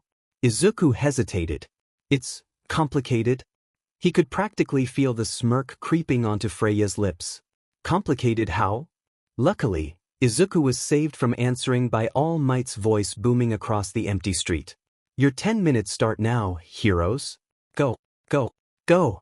They both jumped into action at that, scrambling to get into the building and find the nuclear bomb as quick as they could. Speed would be essential against Kaken because if his childhood friend was going to do what Izuku thought he would, then Freya needed to get out of here as soon as possible. Go find the stairs. If I know anything about Kaken, it's that he'll want to keep the bomb on the top floor. Go now before he finds us. With a brisk nod, Freya fled the opposite direction of Izuku at the next intersection, her long legs quickly eating up the hallway distance to the next corner until the sound of her footsteps faded into silence. Izuku kept his own footsteps as light and airy as he could, sensing that Kaken was somewhere close by, but unable to spot him yet with his quirk. The amount of turns and corners in this place sure messed with his quirk's ability to spot other people. He had a feeling that he wouldn't sense Kaken until it was too late, so he'd have to rely on his hearing a bit more than usual if he wanted to get the jump on the other team. After walking around for a minute or so and even climbing the stairs up to the second level after checking every room, Izuku could finally hear the soft squeak of brand new boots up ahead to his right, his quirk filling in the outline of the person a second later to reveal Kaken, his arms engulfed in large gauntlets that seemed just a tad bit over the top, even by Kaken's standards. Izuku only had one shot to get this right and he had to do it now. He pulled against the slight air current behind Kaken as he started to walk around the corner, causing him to stumble for a second right into Izuku and his capture tape. With a quick and fluid move, Izuku knotted the tape around the other teen's arm. Kaken just stood there, looking from the capture tape on his arm and up to Izuku's face in rapid movements that he could only classify as being shock. "WhatIf?" The loud voice of All Might cut off the rest of Kaken's sentence. And both Bakugo and Ida are captured mere moments from the other. What a clean sweep by Team Midoriya. All Might's voice faded away as Izuku watched Kaken slowly grip onto the capture tape and rip it off his arm, fingers deftly blowing up the remains of the tape with a snarl. "What the hell, Deku? What kind of petty trick did you just pull?" Whatever remained of the joy of his and Freya's victory fled in the single instant it took Kaken to pin him up against the wall, breath hot against his face as fear flooded into Izuku's system. "K Kaken," Izuku bleated out. "The trial is already over. Let me go." The teen's grip only tightened in response for a second before letting Izuku crash to the floor. Izuku winced, rubbing his back that had taken the brunt of the fall. Kaken loomed over him, palms faced up and already crackling with sparks. "You're not leaving until we have a proper fight, Deku? I spent 15 years thinking you were useless. Stand up and prove to me that I was wrong." Each word was snarled and so full of anger that it left Izuku with a sickening sense of worry, for himself and for Kaken. But I don't want to fight you." Izuku slowly stood up as to try and not anger Kaken further, but only found himself back on the floor for his efforts, a hand clutching tightly onto his now throbbing jaw. "Did you just punch me?" "I damn well did." He could just feel Kaken's manic grin. "Now get up and fight me, you useless Deku." And so that's what Izuku did, but he didn't get up to fight Kaken. No, he thought it might be better to go for a sweep at his legs first and then get up. After all, Kaken hadn't specified whether he had to get up first or if he could just go straight into fighting. Kaken let out a grunt of pain as he fell to the ground, and Izuku used that split second of advantage to get up and flee around the corner of the hallway. He had to get away, or who knew what Kaken might do when he was this angry. He heard Kaken curse up a storm as he ran after Izuku, yet his legs never faltered for a second until he ran into what was admittedly a gigantic dead end that completely shattered Izuku's plans of escape. Throughout all of this, All Might had been yelling for the explosive teen to stop and that they both needed to leave the building because the battle was already over, but Kaken clearly hadn't heard the pro-hero. Or he had and decided to ignore him, which was the more likely option and also the one that had Izuku feeling a bit more scared if he was being completely honest. Kaken had also been saying something else, but the fear of being cornered had muffled the air around him until everything sounded like his ears had been stuffed with cotton. The only warning his got was Kaken's right hand coming up and resting on his left arm gauntlet and then the solid white outline of a grenade-like metal pin falling to the ground. The red that blasted towards him seemed muted and almost pretty. Izuku reached out a hand towards the crashing of colors towards him, only finally registering what it actually was as pain laced through his body and felt like someone had set him on fire, maybe because Kaken actually had. The last thought that ran through Izuku's brain was, "This can't be good," and then everything went black. Katsuki stared down in horror at the twitching body of Midoriya Izuku. He hadn't meant to go that far. Really, he'd even shouted out a warning in advance and yet here they were. Guilt immediately swept through Katsuki as All Might arrived at the scene, cell phone already in his hand as he called for help. He gazed at his hands with unseeing eyes as he felt tears well up in his eyes. No, this wasn't how it was supposed to go down. Not the quick takedown nor the broken body he'd left in the wake of his anger and confusion. As Izuku was taken away on a stretcher to be healed by Recovery Girl, Katsuki couldn't help but feel ashamed for his actions. Unable to look All Might in the eye, he choked out a mumbled, "I'm sorry," then fled the scene before the pro-hero could see the hot, angry tears that had begun to stream down Katsuki's face. Destruction and anger. Katsuki laughed bitterly at his predicament as he finally reached the locker rooms and could slide to the ground without anyone seeing him break down completely. They seemed to follow him everywhere he went, no matter how far he tried to keep Izuku from it. Izuku hadn't been this useless one of the two of them. No, that title had always been Katsuki's and he knew it too. How stupid could someone be to harm the one they love out of fear of hurting their heart? Or was it from the fear of getting his own heart hurt? Katsuki wished he knew. Todoroki Shudo felt helpless as he watched Midoriya and Bakugo fight in the monitor hanging upon the wall. It wasn't until he saw the burst of fire that the feeling escalated into full-blown panic. He thought Midoriya would have dodged the blatant attack or at least used his quirk to lessen the blow, but he hadn't. Midoriya just stood there, hand slightly reaching out towards the explosive blonde. He watched as Midoriya's hand became engulfed in the crackling explosion. And then his elbows, his chest, his legs, his face. His pale green eyes widened in pain as the boy finally realized what was happening. The green was quickly swallowed up by red and orange until there wasn't a single part of Midoriya visible as he collapsed onto the floor in a heap of smoke. A gasp left Shudo's mouth. This couldn't be happening. Was Midoriya going to be okay? He'd only known the boy for a little less than a month, yet he felt protective over the smaller boy in a way he would never admit out loud. Something about his innocent manner and sweetness left a pleasant feeling fluttering around his stomach and a calmness to his mind. But this wasn't calm. This wasn't pleasant in the slightest. This was torture to watch, and he could only imagine the screams and pain that had been left in the wake of Bakugo's explosion. He didn't want to imagine it, but his mind had ideas of its own. Shudo felt queasy and faint as his legs seemed to get the memo and finally started moving towards the building across the way. He could barely feel the pain in his knees as he thudded to the ground next to Midoriya's collapsed body. A strangled cry escaped Shudo's throat as his multicolored eyes grazed over the smaller boy's body. There wasn't a section of skin that wasn't covered in either blackened spots or red blistering, bubbling remnants of whatever skin was left after the point-blank explosion. The wounds were shallow in most places, even with how painful they might have looked.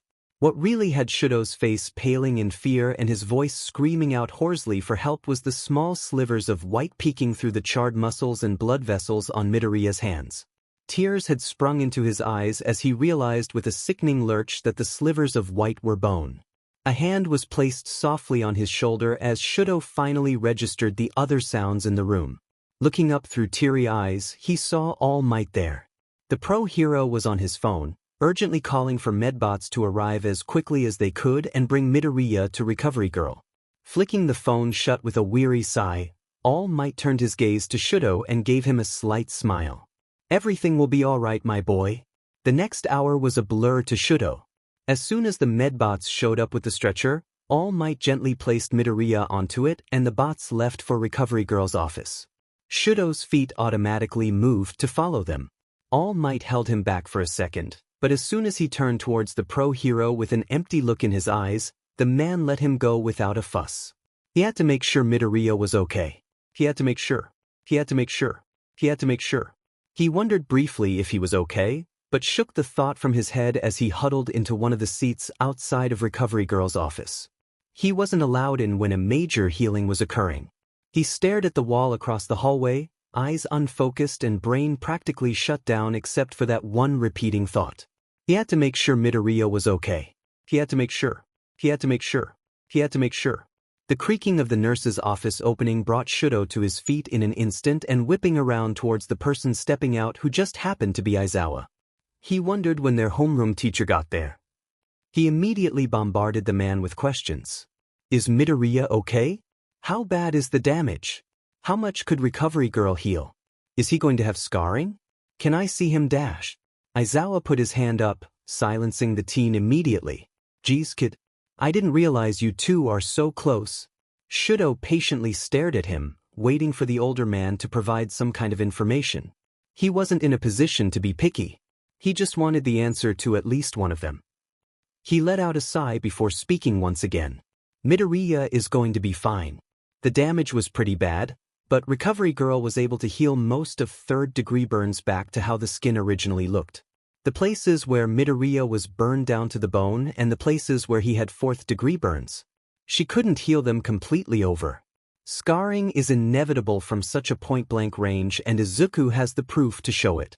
Aizawa faltered at that, opening up the door for Shudo. It's best if you see it for yourself. I need to go meet his mother out front to go over some things. I wouldn't touch him if I were you, but it's all right for you to be in there, I guess. Shudo muttered out a quick thank you towards his surly teacher before rushing into the room. He barely noticed the soft click of the door shutting behind him as he sprinted to Midoriya's side with tears once more in the corners of his eyes. "Midoriya," he whispered out, slowly sitting down in a chair by the teen's bedside and letting out a shuddering breath he'd been holding in. Gazing at Midoriya's body left a rotten feeling rolling in his stomach. From head to toe, the green-haired teen was completely wrapped in bandages, the padding especially heavy around his hands and forearms. Even his face looked mummified with only the top tufts of his hair and his eyelids visible underneath the white wraps. He really hoped Bakugo would get what he deserved for hurting Midoriya. Midoriya's head slowly turned over until he was facing Shudo, eyes slowly opening and staring even more off than usual from Shudo's face. He was shocked to find that Midoriya was awake, especially after how much healing had just been done to him. "Hey, Todoroki."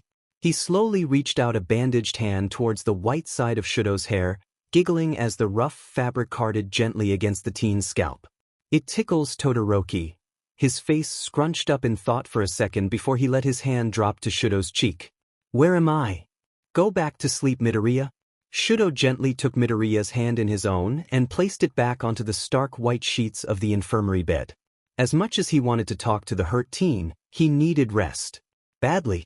Midoriya's mouth opened slightly as if he wanted to argue back, but all that came out was a soft snore. Shudo laughed quietly at how adorable it was.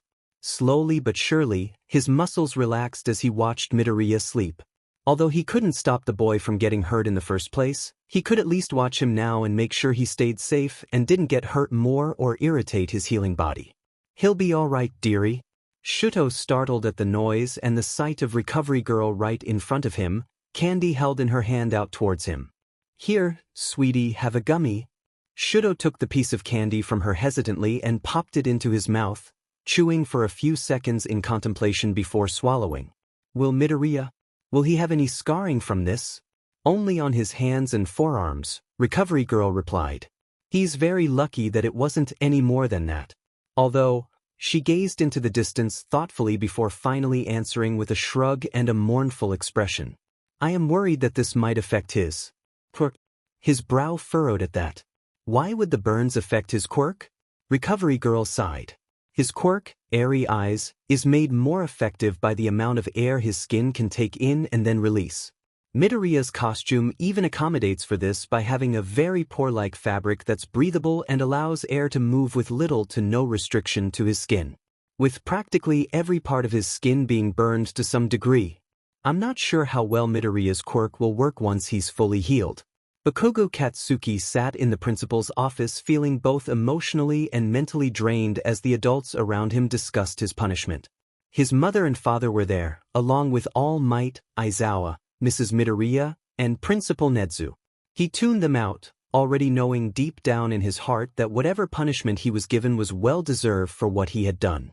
Every time he closed his eyes, he saw Izuku's broken body burned on the insides of his eyelids, torturing and taunting him with his lack of control over his anger and pride. Katsuki didn't even care if he was kicked out for this. It was the least of what he deserved. Katsuki jolted out of his, admittedly, self-deprecating thoughts. He felt sluggish and tired as his gaze swept across the adults all staring at him with varying levels of worry, from his dad to full-blown disappointment. It was a painful tie between his mother and All Might for which one of those expressions hurt him the most. Like the intelligent being he was, Katsuki responded back with a completely oblivious, "Huh?" The tightening of his mother's fists at his response had Katsuki flinching slightly and inching as far away from her as he could without arousing suspicion. He averted his gaze from her to a safer target, his dad. His father let out a sigh. "We've decided on your punishment, Katsuki," he said softly, eyes full of concern as he gazed at his son. "Just give it to me straight." Katsuki looked straight at Principal Nezu as he said this, nervous but also just wanting to go home and sleep for a million years like this day never happened, but it did. Principal Nezu smiled slightly at Katsuki's straightforwardness. While in most cases this type of incident would result in an immediate expulsion, we have decided not to in this case. You have the potential to become a hero, and we believe there is a better way to help not just Izuku but also you through keeping you here.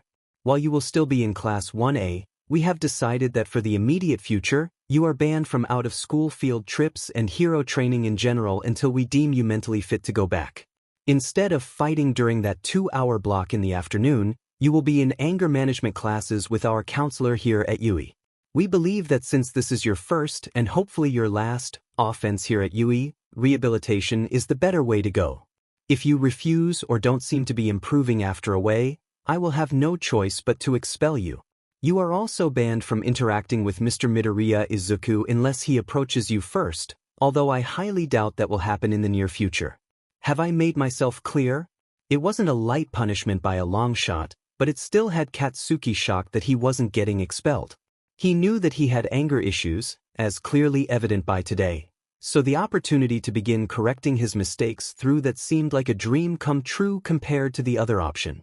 Of course, sir. I thank you for this second chance. He felt tears spring into his eyes, and he blinked them back angrily as he looked his principal squarely in the eyes. You won't regret this decision. I promise. Izuku's head felt woozy and his entire body ached as he felt the last dregs of sleep leave him feeling cold and uncomfortable in an unfamiliar setting. Water, he croaked out, trying to sense his surroundings and find some for himself, but all that met him was an encroaching darkness. He couldn't see any white outlines amidst the sea of obsidian and it frustrated him to no end. A cool surface touched the edge of his bottom lip and he recoiled for a second before cautiously reaching out and grabbing what he soon found out was a glass that just so happened to also have water in it. The other hand didn't let go of the glass as Izuku tipped it back to take a sip before greedily gulping down the rest of the liquid, letting out a satisfied sigh as the last drops dripped onto his tongue. The hand moved the empty glass away before bringing it back once again full of water. Izuku drank this cup too. This process repeated itself 2 more times before Izuku pushed the newly filled cup back at the owner of the hand. No more, he mumbled out. Too much water. A deep voice chuckled as the hand pulled back the cup and the sound of glass settling softly against wood greeted his ears. Just tell me when you want it back then. You're not allowed to hold anything on your own yet, so I've designated myself as your personal helper for now. Izuku felt a warm smile curl on the edges of his lips. Todoroki, he cheered out as loudly as he could with the raspy feeling in his throat. It wasn't very loud, barely more than a whisper really, but he decided to ignore that insignificant fact for now. It was the thought put behind it that counted after all. If he wanted to be loud, therefore he was no matter how loud it actually was. That was obviously how logic worked. That's so nice of you. Thank Y-. His voice cut off as his body decided to have a racking cough fit at what Izuku considered the worst moment for it to happen. His throat closed up and a burning sensation filled his lungs. Todoroki's hand gently pushed him back into the bed as he tried to stand up and take a deep breath. It's not a good idea to move around with your injuries, Midoriya. Recovery Girl can only do so much healing at one time without harming the body further. Your burns especially were bad from what I've heard from her. Izuku glanced around in an attempt to try and hear Recovery Girl's footsteps, but he heard nothing besides Todoroki's body shuffling softly against the plastic seats and his and the other teens' breaths. If you're trying to find Recovery Girl, she's not here. She left about 10 minutes ago to get some of the paperwork she needs for the rest of your treatment. Although you should have been able to sense her with your quirk, right? Izuku stayed silent at that. How bad is it? Pitch black. There isn't a trace of white or red to be seen. Izuku's voice sounded bitter even to his own ears, so much so that he winced at his response. He tried again, this time attempting to sound smoother and less bothered. It's probably because I'm wrapped up like a mummy. Or, well, it feels like I'm wrapped up anyways. Izuku peered in the general direction of where Todoroki was sitting. Am I wrapped up like a mummy? The resemblance between you and King Tut is uncanny, the other teen replied back dryly. The 2 teens laughed at that for a moment. Well, Izuku wheezed from both pain and amusement, before the mood turned somber again. Izuku reached out his right hand towards Todoroki, wriggling it slightly so that the other boy would wrap his own hand around it. He couldn't feel the pain there, only a slight numbness up to his elbows, but something told him it would sting there like a bitch later. He decidedly wasn't looking forward to it. Todoroki took his hand lightly and placed both of their hands onto the stretchy material of the bed Izuku was in. His voice felt tinny and childish as he whimpered out to Todoroki, "Am I going to be okay?" In response, Todoroki squeezed his hands softly. "You're most likely going to have scarring on your hands and forearms, but besides that, Recovery Girl says you should be making a full recovery." Well, she's still not sure what's going to happen with your quirk, but she said it should be alright once your bandages are taken off. Izuku shook his head. "That's not what I meant, Todoroki." Todoroki exhaled out through his nose. "I know. I'm not sure if I can forgive Kaken for this. I wouldn't. But the problem is I want to forgive him. Can you believe that?" Izuku let out as bitter of a laugh as he could manage with how inflamed his lungs felt. I feel so stupid that I even want to talk to him again. What kind of person's first reaction is to hug the person who literally burnt them to a crisp? A crazy person? Todoroki guessed, his voice rising slightly at the end of the question. Izuku groaned at that. "I'm crazy, aren't I? I still resent him for doing this to me, even if I want to forgive him. Don't get me wrong, this was terrible and frightening and absolutely horrible of Kaken. But I still want to be his friend. I still want to know that Kaken is there to protect me, even if he didn't do that this time." The two teens fell silent at that, and a drowsy feeling began to fill Izuku up again. He let out a loud, blatant yawn that had Todoroki reprimanding Izuku for not going back to sleep sooner. "You need all the energy you can get," Todoroki huffed out, causing Izuku's lips to let slip a sleepy snort. "Stay with me until I fall asleep?" Izuku mumbled out. Todoroki squeezed the hand still clutched tightly in Izuku's injured hand softly. "Of course. I'm not moving anytime soon. I promise." The last thing Izuku could recall before he fell asleep was the light pressure of something pressing softly into the crown of his hair. Sleep quickly captured him after that, leaving Izuku in a black, dreamless state full of nothing but numbness and silence.